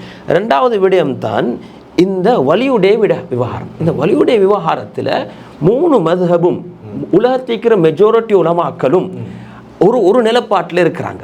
ஒரு மதஹபில் ஒரு இடம் இருக்குது, ஆனால் அந்த மதஹபில் உள்ள மற்ற ஆக்களும் அதே நேரத்தில் அந்த மதஹபுல பாகிஸ்தானில் கூட ஜட்மெண்ட்டில் சொல்லுது, இந்த இஸ்லாமிய ஃபேமிலி கன்செப்ட் உள்ளுக்கு இந்த வலி என்றது, இந்த வாப்பா என்பது மிக முக்கியமான. என்ன நியாயம்? எங்களோட சட்டத்தில் 100% ரெஸ்பான்சிபிலிட்டி கொடுக்கப்பட்டது கணவனுக்கும் வாப்பாவுக்கும் சகோதரனுக்கும். பணம் இதில் மற்ற பொது திருமணத்தில் 2 பேரும் சேர்ந்து தான் பிள்ளைக்கு செலவழிக்கணும், 2 பேரும் சேர்ந்து தான் செய்யணும். இதில் சட்டம் பிள்ளைக்கு செலவழிக்கணும் யாரு? வாப்பா. இது ஒரு கன்செப்ட் உண்டு. அதை நான் சொன்னேன், இந்த கன்செப்ட் உள்ளுக்கும் இந்த வலியுடைய விடயத்தில் அப்போ நாங்கள் சரியா சொல்லல, சம்பந்தம் இல்லாத ஒரு பெண்ணை வற்புறுத்தி திருமணம் முடிக்க சொல்லி ஷாஃபி மதமும் சொல்லுது என்னென்னா, அவங்களோட சம்பந்தம் தேவை, அவங்கள்ட்ட கேளுங்க, அது வலியுறுத்தப்படக்கூடிய விஷயம் சொல்லி நாங்கள் உடன்பட்டுக்கிறோம். என்ன வலியும் கட்டாயம், அதே நேரத்தில் மணமகளுடைய சம்பந்தம் கையொப்பமும் கட்டாயம் உடன்பட்டிருக்கிறோம். பிரச்சனை முடிஞ்சு சரியா. ஆனா பிரச்சனை வயது சரி, வலியுடைய விடயமும் சரி. ஆனா ஒரு சாரார், ஒரு சின்ன சாரார் பிடிவாதம் ஆகிக்கிறாங்க, இல்ல வலி தேவையில்ல, 18 வயதானா அவ எடால்ட். இது எங்கட நாட்டில் முஸ்லிம்களுக்கு எங்களுக்கென்று ஒரு கலாச்சாரம் இருக்குது, எங்களுக்கென்று உணர்வுகள் இருக்குது, எங்களுக்கென்று ஒரு ஃபேமிலி கன்செப்ட் ஒன்று இருக்குது. எங்களுக்கு மேற்கத்திய இதில் எடுக்க முடியாது. எங்களுக்கென்று ஒரு கன்செப்ட் யாரும் வாதிடக்கூடியவங்க கூட விரும்புவாங்க. அதனால எங்களுக்குள்ள நாங்கள் மார்க்க ரீதியாக வளர்ந்த பிள்ளைகள் எல்லாம் விரும்புவாங்க, என்ன இந்த வாப்பா தான் என்னைய திருமணம் முடிச்சு கொடுக்கணும், இதுதான் எங்கட ஒழுங்கு. ஒரு 2 சாரார் பிடிவாதம் வைக்கிறாங்க, இல்லை இது ஒரு பெண்ணை அவமதிக்கிற போல, அவக்கு தானாக ஏன் ஒரு திருமணத்துக்குள்ள வர முடியாது, ஏன் ஒரு ஆண் சம்பந்தமாகணும், இது வாப்ப சம்பந்தமாகணும், அப்ப சம்பந்தமாகணும், சகோதர சம்பந்தமாகணும் என்றல்ல. ஏன்னா சார், ஒரு பெண் அவ 18 வயதை பூர்த்தி செய்த ஒரு பெண், அவளுக்கு ஒரு காதல் வருகிறது, தந்தை அதற்கு எதிராக இருக்கிறார். இப்போது அந்த பெண் என்ன செய்ய வேண்டும்? சட்டம் தெளிவா சொல்லுது. சொல்லுங்க என்ன சொல்லுது? சட்டம் சொல்லுது, வாப்பாட்ட போயிட்டு கேட்கணும், வாப்பா சம்மதம் தரலண்டா இவக்கு போயிட்டு காசியார்ட்ட போயிட்டு முறையிடலாம். முறையிட்டா காசியார் பார்ப்பாங்க, பார்த்தா இது சரியாலேயுமே இருக்கிற காசியார் பார்த்து சொல்லும், அடே உண்மையிலே நியாயம்தான், இவர் நியாயம் இல்லாமல் சொல்றா, விருப்பம் இருக்குது, காசிக்கு வழி பெர்மிட்டை இஷ்யூ பண்ணலாம், அந்த வழி பெர்மிட்டை எடுத்து திருமணம் முடிக்கலாம். ஆனா வழி இல்லாம அது என்ன, காசி வழியாக மாறுறார் அல்லது காசி இன்னொருத்தர வழியா நியமிக்கிறார், நியமித்ததுக்கு பின்னாலதான் அந்த நிக்கா நடக்குது. ஆனால் அவக்கு அதுக்கு செஞ்சு கொள்ள முடியும், சட்டத்தில் இடம் இருக்குது. அப்ப என்ன பிரச்சனை? அதான் சொல்லு, தந்தை முரண்பட்டிருக்கக்கூடிய நேரத்தில், முடிச்சு தர மாட்டேன் என்று முரண்பட்டிருக்கக்கூடிய நேரத்தில் அந்த மணப்பெண் காசியார் இடத்துல முறைப்பாடு செய்வாங்க. இந்த நேரத்தில் காசியார் என்ன செய்வாங்கன்னா, அதை தெளிவாக பார்ப்பாங்க, உண்மையிலே எந்த பக்கத்தில் நலவு இருக்குது, இவரோட திருமணத்துடைய விடயத்தில் நலவு எந்த பக்கம் இருக்குதுன்ற விடயங்களை காசியார் தெளிவாக விசாரித்து பார்த்து, உண்மையிலே இவங்க 2 பேருக்கும் மத்தியில் திருமணம் நடந்தால் இது நலவாக இருக்கும் என்று பார்க்கக்கூடிய நேரத்தில் காசி என்ன செய்வார், அந்த தந்தைக்கு உபதேசம் பண்ணுவார், உண்மையிலே இது சரியாக இருக்குது, நீங்கள் திருமணம் முடித்து வைக்கலாம் என்ற விஷயங்களை தந்தைக்கு அவங்க சொல்லி கொடுப்பாங்க. அதுக்கு பின்னால் தந்தை என்ன செய்வாங்க, அதுக்குரிய ஏற்பாடுகளை முடிச்சு வைப்பாங்க. அப்படியும் இல்லாத கட்டத்தில் காசியார் அடுத்த கட்டம் என்ன செய்யணும் என்ற விடயங்கள் தெளிவாக இந்த சட்டத்தில் குறிப்பிடப்பட்டிருக்கு. சரி, அடுத்த விடயம், இந்த 2 விடயங்கள், அதாவது வலியுடைய விடயம், நீங்கள் சொல்லக்கூடிய விடயம், ஷரியாவுடைய விடயம் ஏற்றுக்கொள்ளக்கூடியதாக இருக்கிறது. அது பெரும்பான்மையான இடங்களில் இந்த பிரச்சனை வரப்போறது இல்லை. நீங்கள் சொல்லுவதை போன்று சில விரல் விட்டு எண்ணக்கூடிய இடங்களிலே தான் இப்படியான காதல் சம்பந்தமான விவகாரங்களில் வருவதற்கான வாய்ப்பு இருக்குது. ஆனால் பெரும்பான்மையானவர்கள் வலியோடு தான் திருமணம் செய்கிறது, அங்கேயும் பிரச்சனை இல்லை. திருமண வயதிலும் பிரச்சனை இல்லை. 18 வயது என்பது வந்தால் நாங்கள் எக்ரி, ஆனால் 16 இருந்து நரூரத்தை இக்கட்டான கட்டங்களே காதியுடைய அவகாசத்தின் மூலமாக செய்யலாம். இப்படியான சில விட்டு கொடுப்புகள் தானே. பெண்கள் காதியாக வரக்கூடாது என்பதிலே ஜம்மியத்துல் உலமா திட்டவட்டமாக இருக்கிறது என்பதை அலி சப்ரி அவர்கள் குற்றச்சாட்டாகவே முன்வைத்தார்கள். ஏன் பெண்கள் காதியாக வர முடியாது? உண்மையிலே இந்த கன்செப்ட், அதான் நான் சொன்னேன், இந்த ஃபேமிலி கன்செப்ட் வரும்போது அர்ரிஜாலு கவ்வாமூன், குரானில் அல்லாஹ் தெளிவாக அர்ரிஜாலு கவ்வாமூன் அலன் நிசா, இந்த விடயத்தில் ஆண்கள் பெண்களை நிர்வகிக்கணும் அப்படின்னா ஆண்களுக்கு அந்தஸ்து கூடன்ற விஷயம் அல்ல, ஆண்களுக்கு பொறுப்பு கூட, ரெஸ்பான்சிபிலிட்டி கூட, நீங்கள் தான் செலவழிக்கணும், பிமா ஃபத்தலல்லாஹு பிஹி பஅத், நீங்கள் செலவழிக்கணும், நீங்கள் அவளை கவனிக்கணும், எல்லாமே ஆண்கள் மீது தான் பொறுப்பு. அப்போ இந்த கவாம என்றது இந்த சட்டத்தில் மிச்சம் தெளிவாக அந்த இடத்துல இருக்குது. அப்போ இந்த இடங்களில் சில கட்டங்களில் காசி ஒரு வழியாக ஆக்ட் பண்ண வேண்டிய ஒரு நிலைமைக்கு வருது. ஒரு வழியாக ஒரு பெண்ணுக்கு வர முடியுமா இல்லையான்றதும் சரியால மிக தெளிவாக எல்லாருமே அதில் வலியுறுத்தி ஆக்கிறாங்க. ஒரு வலி இன்று வரும் போது அந்த வலி யாரு? இந்த ஃபேமிலி கன்செப்ட் உள்ளுக்கு வலி யாரு? ஆண் தான், தந்தை ஆணாக இருக்கணும், தந்தை அல்லது அப்பா சகோதரன். அதுக்கான ஒரு லிஸ்ட் ஒன்று தெளிவாக லிஸ்டாக இருக்குது. இப்போ இந்த விவகாரம் சம்பந்தமாக இந்த இதில் நான் ஆரம்பத்தில் சொன்ன மாதிரி ஷாஃபி மதப், ஹனஃபி மதப், ஹம்பலி மதப் மிக தெளிவாக இருக்குது. ஒரு பெண்ணுக்கு காதியாக வர முடியாது, மெஜாரிட்டி ஒப்பீனியன். இங்கே நாட்டில் மெஜாரிட்டி ஷாஃபி. ஹனஃபி மதபிலையும் ஒரு வீக்கான கருத்து தான் என்ன, பெண்ணுக்கு வரலாம் என்ற ஒரு வீக்கான கருத்து இருக்குது, இல்லாமல் இல்லை. இப்போ இந்த உலகத்தில் மாற்றங்களை அடிப்படையாக வைத்து பல இடங்களில் சில மாற்றங்கள் வந்திருக்கலாம். அதுதானே, மலேசியா ஒரு முஸ்லீம் நாடு, அங்கே பாகிஸ்தானிலே சுப்ரீம் கோர்ட் ஜட்ஜாக ஒரு பெண் இருக்கிறார். அதில் நான் உங்கள்கிட்ட சவுதியில் கமர்ஷியல் கோர்ட்டுகளில் பெண்கள் ஜட்ஜாக இருக்கிறார். அதில் மிக முக்கியமான ஒரு விடயம் தான் ஒன்று இருக்குது, ஜென்ரல் கோர்ட்ஸ் உடைய நடைமுறைகள், ஒன்று ஷரியா கோர்ட்டுடைய நடைமுறைகள். எந்த மெஜாரிட்டி நாடுகள்லையும் இந்த சரியான முறையில் படித்து இந்த மதபின் அடிப்படையில் வாழக்கூடிய எந்த ஒரு உலமாக்களும் இதுக்கு சம்மதம் கொடுத்தில்லை. நிர்பந்திக்கப்பட்ட நிலையில் அந்தந்த நாட்டில் இருக்கக்கூடிய அவங்க சில அதிகாரங்களை பயன்படுத்தி அவர்கள் சட்டத்தை கொண்டிருக்கிறார்கள். எங்களுக்கு என்ன சொல்லுது, அப்படி எங்களுக்கு முன்மொழிய முடியாது, இந்த இதிலேக்கு மாற்றத்துக்கு முன்மொழிய முடியாது. இப்படி மாற்ற நீங்கள் கொண்டாங்கன்னு எங்கள்கிட்ட சம்மதம். எந்த நாட்டில் எத்தனை நீங்கள் 7 வேண்டாம் எனக்கு கொண்டாங்க, மலேசியாவில் இன்னும் மெஜாரிட்டி உலமாக்கள், நீங்கள் ஒரு லிஸ்ட்டை கொண்டாடுவீங்க, சம்பந்தப்பட்ட உலமாக்கள் மைனாரிட்டி, முரண்பட்ட டெமோக்ரஸி எடுங்களே, அது உலமாக்கள் தான். ஆனால் உலமாக்களாக இருந்தாலும் இன்னைக்கு டெமோக்ரஸி என்ற லா எடுத்தீங்கன்னா இந்த இடத்துல மெஜாரிட்டியோட கருத்துக்கு நீங்கள் முன்னுரிமை வழங்கணுமா இல்லையா? முன்னுரிமை வழங்கிக்கிறாங்களே, என்ன பெண்களை காலியாக வரலாம், அது மெஜாரிட்டியோட கருத்து அல்ல. அது மெஜாரிட்டி உலமாக்களோட கருத்து அல்ல. நீங்கள் மலேசியாவில் கேட்டாலும் அதுதான், இந்தோனேஷியாவில் கேட்டாலும் அதுதான், நீங்கள் மற்ற நாடுகள் எல்லாத்துலேயும் கேட்டாலும் மெஜாரிட்டி உலமாக்களோட கருத்து அல்ல. ஆனால் அவங்க மௌனமாக இருக்கிறாங்க. ஏனென்றா ஒரு ஒரு ஒரு அரசியல் ரீதியான ஒரு சில தீர்மானங்கள் எடுத்தால் அதை பெருசாக ஃபித்னாவாக்காமல் அவங்க சம்மதம் இல்லை, அவங்க அதுக்கு உடன்படுறாங்களும் இல்லை, ஆனால் நியமிக்கப்பட்டிருக்குது பரவாயில்ல என்று மௌனமாக இருக்கிறாங்களே தவிர சம்மதம் வழங்கின என்று நீங்கள் 7 என்ற எத்தனை லிஸ்ட் நீங்கள் கொண்டாங்க, எத்தனை பேர் சம்மதம் வழங்கின என்று இதில் எனக்கு தனிப்பட்ட கருத்து ஒன்று இருக்கலாம். எங்கட இந்நாட்டிலையும் சில உலமாக்களுக்கு தனியான கருத்தல் இருக்குது, ஆகும் என்று சொல்லி 7 பிரச்சனை இல்லை, இதுக்கான வாதங்களை முன்வைக்கிறார்கள். ஆனால் இந்த நாட்டில் இது ஒரு மார்க்கத்தோடு சம்பந்தப்பட்ட ஒரு விவகாரம். மெஜாரிட்டி உலமாக்களும் மெஜாரிட்டி முஸ்லீம் சமூகமும் இதை விரும்புகிறாங்க இல்லை. இப்போ ஒரு ஜனாதிபதி நியமனம் நடக்குது, ஜனாதிபதிக்கு தேர்தல் நடக்குது, மெஜாரிட்டியோட விருப்ப அடிப்படையில் நியமனம் ஆகுது.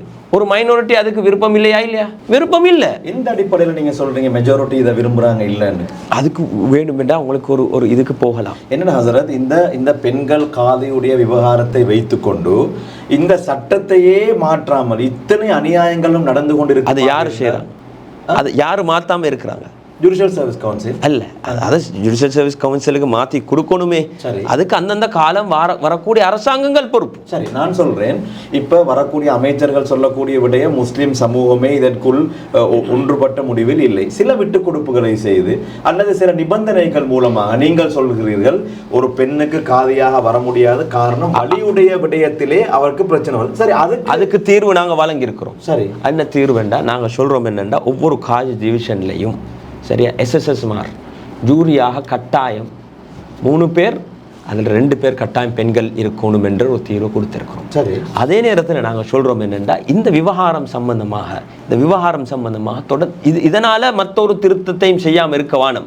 இப்போ அதில் உடன்படுறவங்க அவர்கள் அதை ஒரு நொண்டிச்சாட்டாக சொல்வார்களாக இருந்தால் நான் உங்களை தாழ்வுபடுத்தவில்லை. ஏன் இந்த விவகாரம் சம்பந்தமாக சர்வதேச ஜமியத்துல் உலமா சபையினோடு இருக்கும் அல்லவா, அதாவது இலங்கையிலே ஒன்றுக்கு மேற்பட்ட பல விடயங்களை நாங்கள் சர்வதேச அளவிலே உதவிகளை இஸ்லாமிக் பேங்கிங்கை பற்றி பேசும்போது நீங்கள் பல சர்வதேச நாடுகளிடம் ஆலோசனை பெற்றீர்கள்.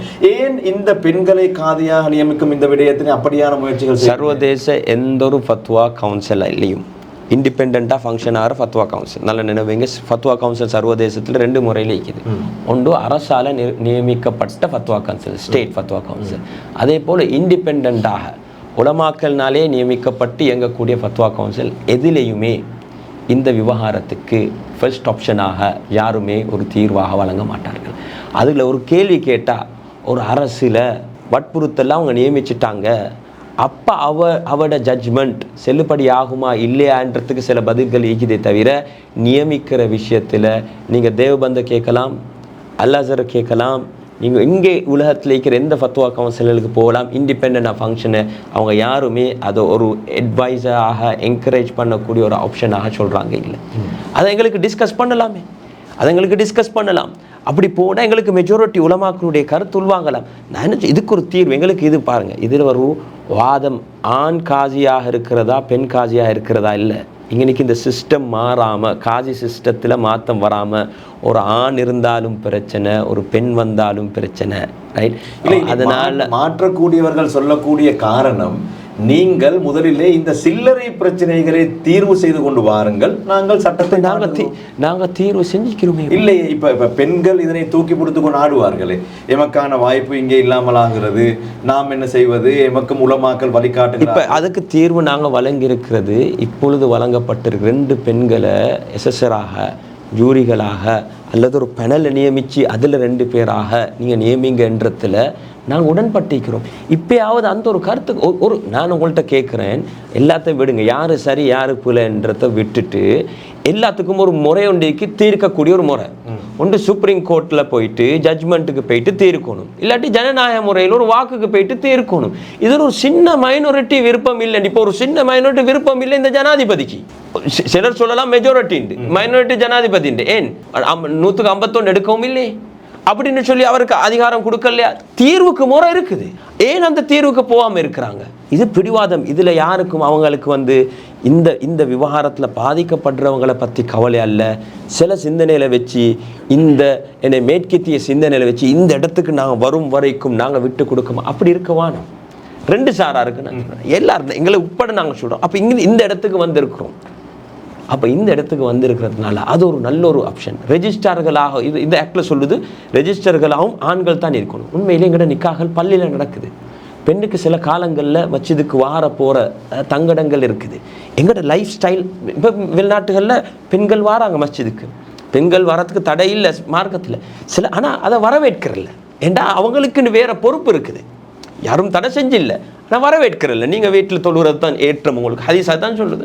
ஆனால் வந்தாங்கன்னா யாரும் விரட்டையில அவங்கள. ஆனால் எங்களுக்கு இன்னொரு கல்ச்சர் ஒன்று இருக்குது. அந்த கல்ச்சர் இப்போ கலாச்சார உள்ளுக்கு எங்களுக்கு மாற்றங்கள் வரும். அது காலப்போக்கில் தான். ஒரு காலம் இருந்துச்சு, பெண்கள் வயதுக்கு வந்ததோடு ஸ்கூலுக்கு அனுப்ப மாட்டாங்க, இருந்துச்சா இல்லையா? பாடசாலைக்கு அனுப்ப மாட்டாங்க. இப்போ மாற்றம் வந்திக்குதா இல்லை? இப்போ எங்கள் யூனிவர்சிட்டியில் மெஜாரிட்டி யார்? பெண்கள். காலப்போக்குல மாற்றங்களோட கண்டெக்ஸ் மாறும் போது உலமாக்களும் உட்கார்ந்து இந்த விஷயத்தை கண்டெக்ஸை பார்த்து தீர்வுகளை வழங்குவாங்க. ஆனால் சும்மா அதை வேறு காரணங்களை அடிப்படையாக வச்சு, மேற்கத்திய சிந்தனைகளை அடிப்படையாக வச்சு இப்படி அழுத்தங்கள் வரும்போது அந்த அழுத்தத்தினால எங்களுக்கு மாற்றங்கள் வெறி சக்திகளோட அழுத்தங்கள்னால அல்ல, எங்களுக்குள்ளே நாங்கள் உட்கார்ந்து எங்களுக்குள்ள மெஜாரிட்டி உடன்படுதா நாங்கள் பேசுவோம், பார்ப்போம் என்ன இதுக்கு மாற்றலாமா காசியா இப்போ எந்த ஒரு நீங்கள் என்கிட்ட கேள்வி ஒன்று கேட்டிங்களா? பெண்கள் அட்மினிஸ்ட்ரேஷன் ரீதியாக கம்பெனியில் சிஇஓவாக அரசியல்வாதிகளாக இதில் எல்லாம் இயங்குறாங்க. இந்த இயங்குற விஷயத்தில் நாங்கள் ஏதாவது பேசிக்கிறோமா? ஹராம் என்று சொல்லிக்கிறோமா? ஒன்றும் சொல்லில்லை, நாங்கள் மௌனமாக தான் நிற்கிறோம். ஏன்? அது பொது விவகாரங்கள். எப்போ மார்க்கத்தோட சம்பந்தமாகும் போது இது எங்கட ஒரு அட்மினிஸ்ட்ரேஷன், இது MMDA Muslim marriage and divorce ஆக்ட்னு வரும்போது அதில் நாங்கள் முயற்சி செய்வோம் வேண்டிய அளவு எங்களோட மெஜாரிட்டி உலமாக்களுடைய ஒப்பீனியன் அடிப்படையில் போகிறது தான் எங்களுக்கு சேஃப். மெஜாரிட்டியோட கருத்து எடுத்து தான் போகிறது தான் சேஃப் மைனாரிட்டியோட ஒப்பீனியனை விட. அவன் மெஜாரிட்டி சும்மா காரணம் சொல்லலை, அல்லது அதுக்கு மாற்றம் செய்கிறேன். நான் அடிக்கடி சொல்கிற ஒரு கேள்வி இந்த விடயத்தில், ஷரியாவுடைய அடிப்படை லா ஒன்று இருக்குது, என்ன? Promoting welfare preventing harm. Promoting welfare preventing harm. நலவுகளை அதிகப்படுத்துறதும் தீமையையும் கெடுதியையும் ஹாமையும் வரக்கூடிய கெடுதிகளை குறைக்கிறது தான் இல்லை. இப்போ கோவிடுடைய காலத்தில் மஸ்ஜிதை மூடுறதுக்கு குரானில் எங்கே சார் இடம் இருக்குதா? ஹதீஸில் இடம் இருக்குதா? நான் இதை உதாரணமாக கொண்டாடுறேன். எப்போ அந்த கண்டெக்ஸ் வந்துச்சு, உயிருக்கு ஆபத்துன்னு வரும்போது, இதனால் ஆபத்துன்னு வரும் நிரூபிக்கப்படும் போது அங்கனைக்கு உலமாக்கள் எல்லாம் உட்கார்ந்து அந்த நேரத்துக்கான மாற்று வழியை வழங்கினாங்களா இல்லையா? மாற்று வழியை. அப்போ அப்படியான ஒரு கண்டெக்ஸ் இங்கே இல்லை. வித் ரிகார்ட் டு அதை நான் சொல்ல வரேன், அப்படியான ஒரு கண்டெக்ஸ் இங்கே இல்லை. இந்த பெண்கள் காதியுடைய விடயத்தில் பலருக்கு தனிப்பட்ட கருத்தில் இருக்கலாம், எங்களோட உலமாக்களில் தனிப்பட்ட கருத்து இருக்கலாம், ஆனால் மெஜாரிட்டி அந்த நிலப்பாட்டில் தான். சரி, இந்த ஒரு விடயத்தை வைத்துக்கொண்டு இந்த சட்டத்தில் மாற்றங்களை கொண்டு வராமல் இது இழுபட்டு கொண்டே சென்றால் யார் பதில் சொல்வது? அந்த மைனாரிட்டி யார் இதை வர விடாமல் இதில் பிடிவாதமாக இருக்கிறாங்களோ அவங்களும் பொறுப்பான அரசாங்கமும் தான். சரி, அடுத்த விடயம் பலதார மனம் பற்றி சுருக்கமாக சொல்லுங்கள். பலதார திருமணத்தை எடுத்தால் அது சரியால் மிக தெளிவாக இருக்கக்கூடிய விட. அதுக்கு நாங்கள் தீர்வு, நான் ஆரம்பத்திலே உங்களுக்கு சொன்னேன், தீர்வு வழங்கியிருக்கிறோம். அதுலேயும் ஒரு சாரார் இணங்குறாங்க, இல்லை இது இல்லாமல் ஆகணும் என்று இருக்கிறாங்க. அது குரானில் தெளிவாக இருக்கிற ஒரு விடயத்தை எப்படி இல்லாமல் அப்படின்னு சொல்லி எல்லாருமே பல திருமணங்களை முடிங்கன்னு சொல்லி வலியுறுத்தவில்லை. இது ஒரு தனியான ஒரு டிபேட் உண்டு. எனவே சில விடயங்கள், அதாவது திருமண வயதில்லையிலே சில நிபந்தனைகளோடு ஜம்மியத்துல் உலமாவும் எதிர்தரப்பினரும், அதாவது உங்களுக்கு மாற்றமான கருத்துக்களை சொல்லக்கூடியவர்களோடு உடன்படுகிறீர்கள். நான் கேட்கின்றேன், இந்த காதியுடைய முறைமை, இந்த முறைமையிலே பிழைகள் இருக்கின்றன என்று பலரும் குற்றச்சாட்டுகிறார்கள். அதாவது இந்த மெயின்டெனன்ஸ், தாபரிப்பு செலவை அவர்கள் தீர்மானிக்கும் போது ஒரு கணக்கை தீர்மானித்து விட்டால் அந்த தீர்மானிக்கப்பட்ட கணக்கை சரியான முறையில் வழங்கவில்லை என்றால் காதிக்கு அதிகாரம் இல்லை அதனை அதிகப்படுத்த. டிஸ்ட்ரிக்ட் கோர்ட்டுக்கு தான் போக வேண்டும். ஏன் இந்த மெயின்டெனன்ஸை நாங்கள் நேரடியாக டிஸ்ட்ரிக்ட் கோர்ட்டுக்கு வழங்க முடியாது? அது சட்டத்தில் மாற்றம் வந்தால் எங்களுக்கு பிரச்சனை இல்லை, யாரும் அதை தடுக்கலாம் அங்கே கொடுக்க வாணும்னு சொல்லி. இப்போ என்ன நடந்திருக்குந்தா, காஜிக்கு சரியான ஒரு கைட்லைன்ஸ் இல்லை, இந்த மெயின்டெனன்ஸை எப்படி நிர்ணயிக்கணும்னு சொல்லி கைடன்ஸ் ஒன்று இல்லை. அதனால தான் நாம் வார விஷயத்தை வச்சு சின்ன மெயின்டெனன்ஸ் எழுதுகிறார். அவருக்கு நிர்ணயிக்கிற அதிகாரம் தான் இருக்குதே தவிர என்ஃபோர்ஸ்மெண்ட்டுடைய அதிகாரம் இல்லை. அவர் என்ஃபோர்ஸ்மெண்ட்டை எழுதணும் எங்கே, அங்கே போயிட்டு எடுக்கிறதுக்கு. அங்கே போனால் அங்கே ப்ராப்பர் கைடன்ஸ் ஒன்று இருக்குது. அவர்கிட்ட வருமானத்தை பார்க்கணும், அவர்கிட்ட பிள்ளைகளோட செலவை பார்க்கணும், அந்த காலத்தோட ஒப்பிடுறதை பார்க்கணும். அது வலியுறுத்துவார். அது அவரை கெட்டலண்டா அங்கட ஜட்மெண்ட் அடிப்படை. இப்போ கூட சரியான முறையில் அங்கே போனால், சரியான முறையில் ஒரு தீர்ப்பு எடுத்தால் அவர் உள்ளுக்கு போடலாம். இப்போ இருக்கிற ஆக்ட் அடிப்படையிலையும் உள்ளுக்கு போடலாம்.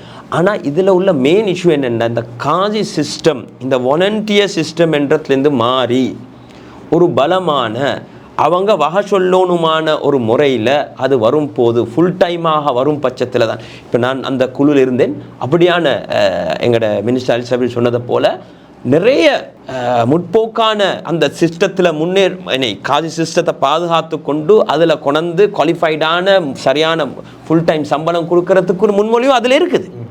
ஆனால் அது ஒன்றும் செல்லுபடி ஆகுது இல்லை. சரி, நாங்கள் இந்த முறையை இதுவரையிலே அதோட சேர்த்து சில முக்கியம் எங்கட ஷரியாவுடைய லால உதாரணத்துக்கு தலா கொண்டு ஒரு ஆண் தலாக்க கொடுத்தா மத்தா கொடுக்கப்படணும்னு இருக்குது. அது சரியாக எம்எம்டிக்குள்ளே இல்லை. அதை நாங்கள் முன்மொழிஞ்சிருக்கிறோம். இப்போ இருக்கிற எம்எம்டி ஆக்ட் உள்ளுக்கு தலாக்கும் ஃபசகு தான் தெளிவாக இருக்குதே தவிர, தலாக்கின்றா ஆண் விவாகரத்துக்கு இனிஷியேட்டட் பை ஹஸ்பண்ட், மேல் ஹஸ்பண்ட். அதே நேரத்தில் ஃபசஹ்ண்டா பெண் முறையீட்டு செஞ்சு கோச்சால காஞ்சியால் பெறுது. எங்கள்ட சரியா உள்ளுக்கு ஹோலாயண்ட் ஒன்று இருக்குது, இனிஷியேட்டட் பை வைஃப். அவள் எந்த காரணம் எனக்கு உங்களோட வாழை இல்லை, வேணுமென நான் ஒரு கம்பன்சேஷன் தரேன், மகரேன் திருப்பி தரேன், என்னையே விட்டுருங்க என்ற அதுக்கு காஜிட்ட இடம் இல்லை. இப்போ அதையும் நாங்கள் முன்மொழிஞ்சிருக்கிறோம். இதெல்லாம் ப்ரோக்ரெசிவான விஷயங்கள் இதுக்குள்ளே வர வேண்டும் என்றத சரியால உட்பட்ட ப்ரோக்ரெசிவான ஏராளமான விடயங்கள். Divorce initiated by husband, initiated by wife, அதே போல் வைஃப் இனிஷியேட் பண்ணி கோச்சூடாக வர ஃபசக். இந்த 3 சிஸ்டமும் இதுக்குள்ள சில இடங்கள் அப்படி முபாரா என்று செஞ்சாலும் சரியான என்ஃபோர்ஸ்மெண்ட் தெளிவாக இது இல்லை. இதில் மெயின் பிரச்சனை இந்த காஜி சிஸ்டத்தை பலமாக உதாசீனம் செய்யாமல் சரியாக நிர்ணயிக்கப்பட்டு ஃபுல் டைமாக அதுக்கு குவாலிஃபிகேஷன் ட்ரைனிங் வழங்கப்பட்டு முறையாக எப்படி ஜட்ஜ்கள் நியமிக்கப்படுகிறார்களோ அவ்வாறு நியமிக்கப்படும் பட்சத்தில் தான் இதற்குள்ளால் எங்களுக்கு ரிலீஃப் பண்ணலாம். ஒரு விடயத்தை நீங்கள் சொன்னீங்க, இந்த காஜி கோர்ட்டை பற்றி வெளியே விமர்சித்தா கண்டெம்ப் ஆஃப் கோர்ட் இல்லை இல்லைங்கண்ணா, ஏன்னா அதை கோர்ட்டுடைய அந்தஸ்தில் வச்சில்லை. காஜியை பற்றி விமர்சித்தா அதனால் கண்டனி என்ன என்றாலும் ஒரு வழக்கில் 2 சாரார் இருக்கிறாங்க. நீங்கள் சொல்கிறீங்க வழக்கில் நீதி வழங்குறேன்ட்டு. ஒரு சாரார் தான் ஏற்றுக்கொள்வார், எனக்கு நீதி கிடைச்சிச்சுட்டு. இந்த வழக்கில் தோத்தவர் சொல்வார் எனக்கு நீதி கிடைக்கலன்ட்டு. அவர் கோர்ட் ஆஃப் அப்பீலுக்கு போவார். ஆனால் நீதி கிடைக்கலன்னு சொல்லி அவர் வெளியே பேசினாருன்னு என்ன கண்டெம் ஆஃப் கோர்ட். ஏன் தெரியுமா? இது சமூகத்தில் இவ்வளோ சரிச்சாய்க்குது, சீரழியுது. இதை பலப்படுத்தாமல் இருக்கிறோம். அதனால் ஒவ்வொரு காஜையும் விமர்சிக்கலாம், வேண்டியமாய் பேசலாம். அதுக்கு ஒரு சிஸ்டம் இல்லை. அதனால் நல்ல கண்ணியமான யாருமே அந்த பொறுப்பெடுக்கவும் மாட்டாங்க. அந்த மாற்றம் இதுக்குள்ள வர வேண்டும். சரி, காசியை விமர்சித்தால் அந்த மாற்றத்தை இதற்குள் கொண்டு வருவதற்கான முயற்சியை இனி நாங்கள் ஒரு கூட்டாக எப்படி செய்வோம்? ஜமியத்துல் உலமா புதிய அரசாங்கத்திலே ஒரு மௌலவியும் இருக்கிறார், ஷேக் முனீர் முலஃபர் இருக்கிறார். உங்களுடைய முன்மொழிவுகளை அவர்களை பாராளுமன்ற உறுப்பினர் நான் நினைக்கிறேன் அதிகமானவர்கள் முஸ்லிம்கள் இருக்கிறார்கள், இவர்களை சந்தித்திருக்கிறீர்களா? உண்மையாகவே ஒவ்வொரு தடவையும் ஒரு புதிய அரசாங்கம் வரும்போது நாங்கள் உத்தியோகபூர்வமாக ஆஃபிஷியலாக எங்களோட டீம் ஒன்று போயிட்டு அவங்களோட எங்களோட பணி நாங்கள் என்ன செஞ்சு கொண்டிருக்கிறோம் என்ற ஒரு என்கேஜ்மெண்ட் நாங்கள் நடத்தோம். அந்த அடிப்படையில் இந்த 2 மினிஸ்ட்ரியும் இதில் 2 மினிஸ்ட்ரி சம்பந்தமாகுது. ஒன்று சிறுவர்கள் பெண்களுடைய மினிஸ்ட்ரி, அதே நேரத்தில் நீதி அமைச்சர், 2 சாராரோடையும் சந்தித்தோம். நாங்கள் அவங்களோட இந்த விவகாரங்களை பேசிக்கிறோம், எங்களோட நிலப்பாட்டுகளை தெளிவாக சொல்லியிருக்கிறோம். அவங்க மிக தெளிவாக இருக்கிறாங்க. அகிலங்கை இது மார்க்கத்தோடு சம்பந்தப்பட்ட பர்சனல் லா, அதனால் மெஜாரிட்டி உலமாக்கள் உங்களோட சமூகத்தில் மெஜாரிட்டி ஆக்கள் அதே போல் ஜமியத்துல் உலமா உடைய சம்பந்தமோட டிஸ்கஷனோட தான் இந்த மாற்றங்களை கொண்டாடுவோம். இதை கட்டாயம் நாங்கள் மாற்றங்களை கொண்டாடுவோம். இந்த நாட்டில் ஒரு சிறுவருடைய ஏஜில் சரியான ஒரு டெஃபினிஷன் ஒன்று இல்லை. சரியா? மெடிக்கல் வரும்போது அது லேபலால ஏஜ் இருக்குது 14 இருக்குது. 14 கீழே யாரையாவது எம்ப்ளாய் பண்ணால் தான் குற்றம். ஆனால் 16 வயசு வந்து இதுக்கு சம்பந்தமாகிக்குது. அப்போ இந்த ஏஜ்லேயும் டெஃபினிஷன் வர வேண்டும்.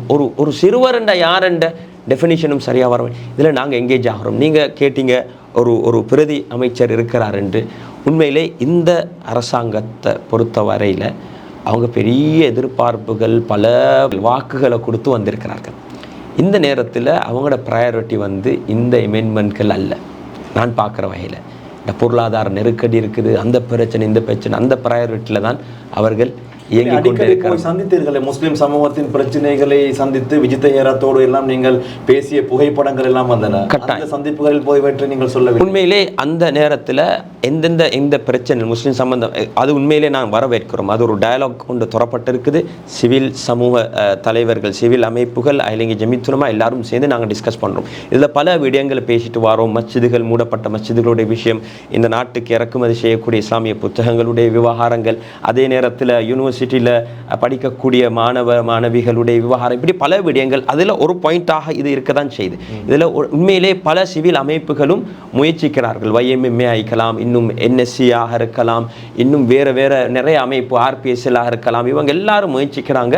நாங்கள் எல்லாம் உடன்பட்டு ஒரு இடத்துக்கு வரோம் என்று. இப்போ மெஜாரிட்டி 99% ஒன்றுக்கு வந்திருக்கிறோம். நான் சொன்ன ஒரு சாரார் சில இடங்களில் முரண்பட்டு கொண்டு இருக்கிறாங்க. அந்த 99% உடன்பட்டத்தை அவசரமாக நாங்கள் இதை தள்ள வேண்டியதாக இருக்குது. ஆனால் இன்னைக்குள்ள மிக முக்கியமான விஷயம் என்னென்னா, யாருமே இந்த காசி சிஸ்டத்தை ஸ்ட்ரென்தன் பண்ணுறதுக்கு கூடிய பணம் இப்போ பார்த்தா 13,500 சொச்சம் வேண்டாம், அவங்களுக்கு செலவு வருது less than 1 million. ஏன் ஹசரத், நான் ஒரு யோசனை முன்வைக்கின்றேனே உங்களுக்கு. அதாவது இந்த மாற்றங்கள் எல்லாம் அது உங்களுடைய முயற்சிகள் தொடரட்டும். இந்த மாற்றங்கள் வந்தால் ஆரோக்கியமானது. பல விடயங்களை நீங்கள் வழிகாட்டுகிறீர்கள். குர்ஆன் மதரசாக்களுடைய விடயங்கள் சீராக நடைபெற வேண்டும் என்று ஒரு மக்தபுடைய திட்டத்தை அறிமுகப்படுத்தினீர்கள். உங்களுக்கு நாடளாவிய ரீதியிலே பல கிளைகள் இருக்கின்றன. 10,000க்கும் மேற்பட்ட உலமாக்கள் இருக்கின்றார்கள். இவர்களுள் உலமாக்களை ஒவ்வொரு ஊர்களில் இருக்கக்கூடிய உலமாக்களை பயிற்றுவித்து காதி நீதிவான்களோடு பேசி அவர்களுடைய காதி நீதிமன்றங்களிலே இவர்களை ஜூரிகளாக பணியாற்றுவதற்கான வாய்ப்புகளை ஏற்படுத்தி ஒவ்வொரு ஜும்மா பள்ளியிலும் ஒரு 4ஆம் வார வசூலோ அல்லது ஒரு வசூலையோ நாங்கள் எடுத்து அந்த காதி நீதிமன்றங்களை ஸ்ட்ரென்தன், அதாவது வலுப்படுத்துவதற்கான ஏற்பாடுகளை ஜமியத்துல் உலமா தலைமைத்துவம் எடுத்து ஏன் செய்ய முடியாது? எங்களுடைய சமூக பிரச்சனை உண்மையிலே இது சட்டத்தோடு சம்பந்தப்பட்ட ஒரு விவகாரம். இதை நாங்கள் மேலதிகமான ஒரு கொடுப்பனவு காஜிக்கு கொடுக்கறதாக இருந்தாலும் சட்டத்துக்குள்ளே வர வேண்டும். ஜுடிஷரி கமிஷனும் அதோட சேர்ந்து தான் இதை செய்ய வேண்டும். உத்தியோகபூர்வமாக கொடுக்குறேன்டா, அப்படி இல்லைண்டா என்ன சொல்லுவார்கள்? ஏதாவது ஒரு தீர்மானம் ஜமியத்துல் உலமா சார்ந்த ஒரு ஆள் காஜி கோர்ட்டுக்கு போகலாம். என்ன நடக்கும்?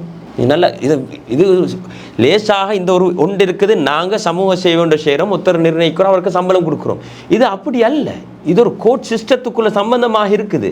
இதுக்கு வேணுமென்னா நாங்கள் அரசாங்கம் ஒரு நிதியை உருவாக்கட்டும், முஸ்லீம்களுடைய விவகாரத்துக்கு மாத்திரம் எங்களுக்கு இவ்வளவு செலவு போகுது, இதுக்கு முஸ்லீம்கள் என்ன செய்யுங்க ஆஃபிஷியலாக நீங்கள் போடுங்க, நாங்கள் அப்போ இதை அட்மினிஸ்ட்ரேட் பண்ணுறோம், அப்போ மற்றவங்களோட பணம் இது நான் ஒரு முன்மொழியா அப்படி தான் நடக்கணுமே தவிர எங்களுக்கு காசிக்கு வேறையா சம்பளம் கொடுக்குறன்றது சட்டத்தில் இடம் இருக்குதா இல்லையான்ற ஒரு கேள்விக்குறி. நீங்கள் லாயர்ஸ் மாட்ட கேளுங்க. அதை ஒரு நல்லெண்ண அடிப்படையில் 60 காதிமார்கள் தானே, இந்த காதிமார்களை அனைவரும் முஸ்லிம்கள், அவர்கள் எப்போதுமே உலமாக்களை மதிக்கக்கூடியவர்களாக இருப்பார்கள். நான் கேள்விப்பட்டேன் ஜம்சம் ஃபவுண்டேஷன் அதற்கான ஒரு முயற்சியை செய்ததாக. அல்ஹம்துலில்லாஹ் அகில இலங்கை ஜம்மியத்துல் உலமா இந்த 63 காதி நீதவான்களை மலைத்து அவர்களோடு நட்பு ரீதியாக ஸ்நேக ரீதியாக ஒரு உடன்பாட்டை அவர்களோடு ஒரு ஸ்நேகத்தை உருவாக்கி கொண்டு நடைபெறக்கூடிய இந்த அநியாயங்கள் சம்பந்தமாக அவர்களுக்கு எடுத்து சொல்லி இருக்கக்கூடிய இந்த அதாவது மாற்றங்கள் வரும் வரையிலே இருக்கக்கூடிய இந்த சிஸ்டத்திலே இந்த காசி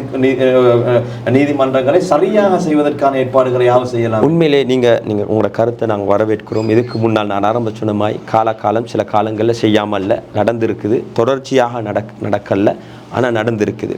அதே நேரத்தில் நான் உங்களுக்கு சொன்னேன், ஜஸ்டிஸ் மினிஸ்ட்ரிக்கு நாங்கள் கடிதம் ஒன்று அனுப்பியிருக்கிறோம். அதே நேரத்தில் ஜஸ்டிஸ் மினிஸ்ட்ரி அந்த கடிதத்தை ஜுடிஷியரி கமிஷனுக்கு அதை எங்களோட கடிதத்தை அட்டாச் பண்ணி அனுப்பி ஒரு கடிதத்தை அனுப்பியிருக்கிறாங்க. அதில் காப்பியும் எங்களுக்கு அனுப்பியிருக்கிறாங்க. நாங்கள் எதிர்பார்க்குறோம் இன்ஷா அல்லாஹ் இந்த திருத்தங்களுக்கு முன்னால் அப்படியான ஒரு அவகாசம் எங்களுக்கு கிடைக்கும்.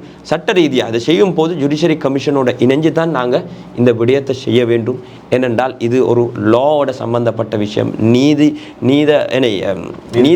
நீதித்துறையோட சம்பந்தப்பட்ட விஷயம். அதனால் இதில் மிக சட்டத்துக்குள்ளாகத்தான் நாங்கள் இதில் இயங்க வேண்டும். அந்த அடிப்படையில் உண்மையிலே அதுக்கு செய்யறதுக்கு நிறைய தனவந்தங்களும் இருக்கிறார்கள், எங்களுக்கு செய்யலாம். ஆனால் இந்த சிஸ்டத்தை ஸ்ட்ரென்தன் பண்ணாமல் செய்கிறது ஒன்றுமே கன்சிஸ்டனாக இருக்காது. இதை கட்டாயம் நாங்கள் என்ன செய்யணும், இந்த சிஸ்டத்தை ஸ்ட்ரென்தன் பண்ணி காசி கோர்ட்டை ஸ்ட்ராங் பண்ணி சரியான ஆக்கள் நியமிக்கிறதின் ஊடாகத்தான் இதில் பல நலவுகள் காரணம். ஆனால் இப்பயும் கூட நலவுகள் இல்லாமல் இல்லை. அதான் நான் ஆரம்பத்தில் சொன்னேன், கோர்ட்ஸில் அதிருப்தி உள்ளவர்கள் வெளியே பேச மாட்டார்கள், சோஷியல் மீடியாவில் எழுத மாட்டார்கள்.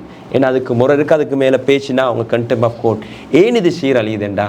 அல்லாஹ் இது அந்த ஸ்ட்ரென்தன் என்றது வர வேண்டும், கண்டெம்ப்ட் ஆஃப் கோர்ட்டாக வர வேண்டும். அப்போ தான் சரியானவர்கள் அதில் நியமிக்க வருவார்கள் குறைஞ்சது. மறுபுறம் காதிகளும் சரியாக இருக்க வேண்டும், அவருடைய தொழிலை சரியா அவர்கள் இல்லை செய்யாட்டி இதை ஸ்ட்ரென்தன் ஆகினா செய்யாட்டி சட்ட ரீதியாக அவங்களுக்கு நடவடிக்கை எடுக்கலாம். எப்படி நீதித்துறையில் ஒரு நீதவான் சரியாக இயங்காட்டி சட்ட ரீதியாக நடவடிக்கை எடுக்கலுமான ஒழுங்குகள் இருக்கிறது போல ஒழுங்குகளை அதற்கு நடவடிக்கை எடுக்கலாம். நிச்சயமா எது எவ்வாறாக இருந்தாலும் முஸ்லிம் தனியார் சட்டம் பாதுகாக்கப்பட வேண்டும். இது முஸ்லிம்களுக்கு வழங்கப்பட்டிருக்கக்கூடிய மிகப்பெரிய ஒரு வரப்பிரசாதம் என்பதை தான் ஷேக் அவர்கள், அதே போன்று ஷேக் மஃபாஹிம் அவர்கள் இவர்களுடைய தெளிவின் போது விளங்கிக் கொள்ளக்கூடியதாக இருக்கும்.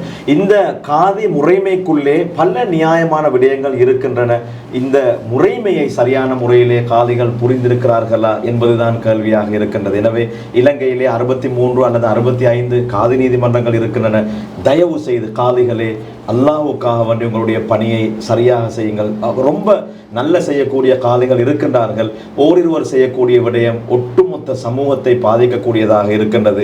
6 காதி நீதிபதிகளுடைய லஞ்சம் பெற்ற சம்பந்தமான செய்திகள் சமூக வலைத்தளங்களிலே வரக்கூடிய நேரத்திலே முஸ்லிம்களாக நாங்கள் மனது உடைந்து போகிறோம். 100க்கு 10% என்ற அந்த எண்ணிக்கை வரும்போது முஸ்லிம் அல்லாத நம்முடைய உறவுகள் நம்மை பார்த்து சிரிப்பார்கள் என்பதில் எந்த விதமான மாற்று கருத்தும் இல்லை. எனவே தயவு செய்து எமக்கு வழங்கப்பட்டிருக்கக்கூடிய இந்த முறையை நாங்கள் பாதுகாக்க வேண்டும். ஷேக் அவர்கள் சொன்னதை போன்று இந்த முறைமையில் மாற்றங்கள் வரும் வரையிலே இருக்கக்கூடிய இந்த முறையில் தான் நாங்கள் பயணிக்க வேண்டும். எனவே அல்லாஹ் ரசூலுக்காக வேண்டி தக்வாவோடு இஹ்லாஸோடு இந்த விடயத்தை நீங்கள் செய்து கொண்டு முன்னே செல்லுங்கள். ஏதாவது உதவிகள் தேவைப்பட்டால் அகில இலங்கை ஜமியத்துல் உலமாவை தொடர்பு கொண்டால் அதற்கான ஜூரிகளுடைய தேவைகள் இருந்தால் செய்து கொடுப்பீர்களா? இன்ஷா அல்லாஹ் அதை ஆலோசனையோடு எங்களுக்கு மஷூரான் அடிப்படையில் செய்யலாம். இன்ஷா அல்லாஹ் நிச்சயமாக அகில இலங்கை ஜமியத்துல் உலமாவை தொடர்பு கொள்ளுங்கள். தேவையான சட்ட ஆலோசனைகள், மார்க்க சம்பந்தமான விடயங்கள், உங்களுக்கான பயிற்சிகள் தேவைகளாக இருந்தால் உங்களுக்கு ஒரு ஃபோரம் இருக்கும், அதன் மூலமாக கடிதங்களை அனுப்புங்கள். உங்களுக்கான பயிற்சிகளை எடுத்துக்கொள்ளுங்கள். இன்னும் நாங்கள் அப்டேட்டாக இருக்க வேண்டும் என்பதை தான் இந்த நிகழ்ச்சியின் மூலமாக நான் புரிந்து கொள்ளக்கூடிய விடயம். எனவே எதிர்வரக்கூடிய காலங்களில் இப்படியாப்பட்ட பிரச்சனைகளை நாங்கள் தீர்த்து கொள்ள வேண்டும். அதே சமயத்திலே பாராளுமன்றத்திலே இருக்கக்கூடிய முஸ்லிம் உறுப்பினர்கள் முஸ்லிம்கள், ஆளும் கட்சியிலே இருக்கக்கூடிய பாராளுமன்ற உறுப்பினர்கள் இது விடயத்திலே மிகுந்த அவதானத்தோடு செயற்படுங்கள். இந்த அரசாங்கம் இருக்கக்கூடிய இந்த காலத்திலாவது பெரும்பான்மையான முஸ்லிம்கள் எதிர்பார்க்கக்கூடிய அந்த விதத்திலே இந்த முறைமையிலே மாற்றங்களை கொண்டு வருவதற்கு உதவுங்கள். ஒரு பிரதி அமைச்சர், அவரும் ஒரு ஆலிம், ஷேக் முனீர் முலஃபர், உங்களுக்கு மிகப்பெரிய பங்கு இருக்கிறது. ஒரு பொறுப்பு வாய்ந்த ஊடகவியலாளர் என்ற வகையிலே இது காலாகாலமாக பிச்சைக்காரனின் புண்ணை போன்று இது குணமடையாமல் இப்படியே வருவதன் மூலமாக எங்களுடைய சமூகம் சீரழிந்து சின்னாபின்னமாகிக் கொண்டிருக்கின்றது என்பதை மிகுந்த வேதனையோடு ஞாபகப்படுத்துகின்றேன். ஒரு ஊடக நிறுவனம் என்ற வகையிலே அவர்களுக்கு வருவதை போன்று எமக்கும் பாதிக்கப்பட்டவர்களுடைய கடிதங்கள் வந்த வண்ணமே இருக்கின்றன. எம்மிடத்திலே அவகாசம் கேட்கிறார்கள், நாங்கள் இதை ஊடகத்திலே வந்து பேச வேண்டும் என்று. நாங்கள் ஏதோ அவர்களை சமாளிக்கின்றோம். மாற்றமாக பெரும்பான்மை ஊடகங்களுக்கு இவர்கள் சென்றால் எங்களுடைய சமூகத்தின் நிலை என்னவென்று ஒவ்வொருத்தரும் சிந்தித்து பாருங்கள். எனவே முஸ்லிம் அமைப்புகள், ஊர் மக்கள், ஒவ்வொரு ஜும்மா பள்ளியுடைய நிர்வாகிகள், மஸ்ஜித் சம்மேளனங்கள் இது விடயத்திலே மிகுந்த அவதானத்தோடு செயற்படுங்கள். உங்களுடைய மஹல்லாக்களில் இருக்கக்கூடிய விதவைகளுடைய பிரச்சனைகளோடு இருக்கக்கூடிய குடும்பங்களுடைய தரவுகளை உங்களுடைய பள்ளி வாயிலே வைத்து அவர்களை பராமரியுங்கள், முடிந்த உதவிகளை செய்யுங்கள்.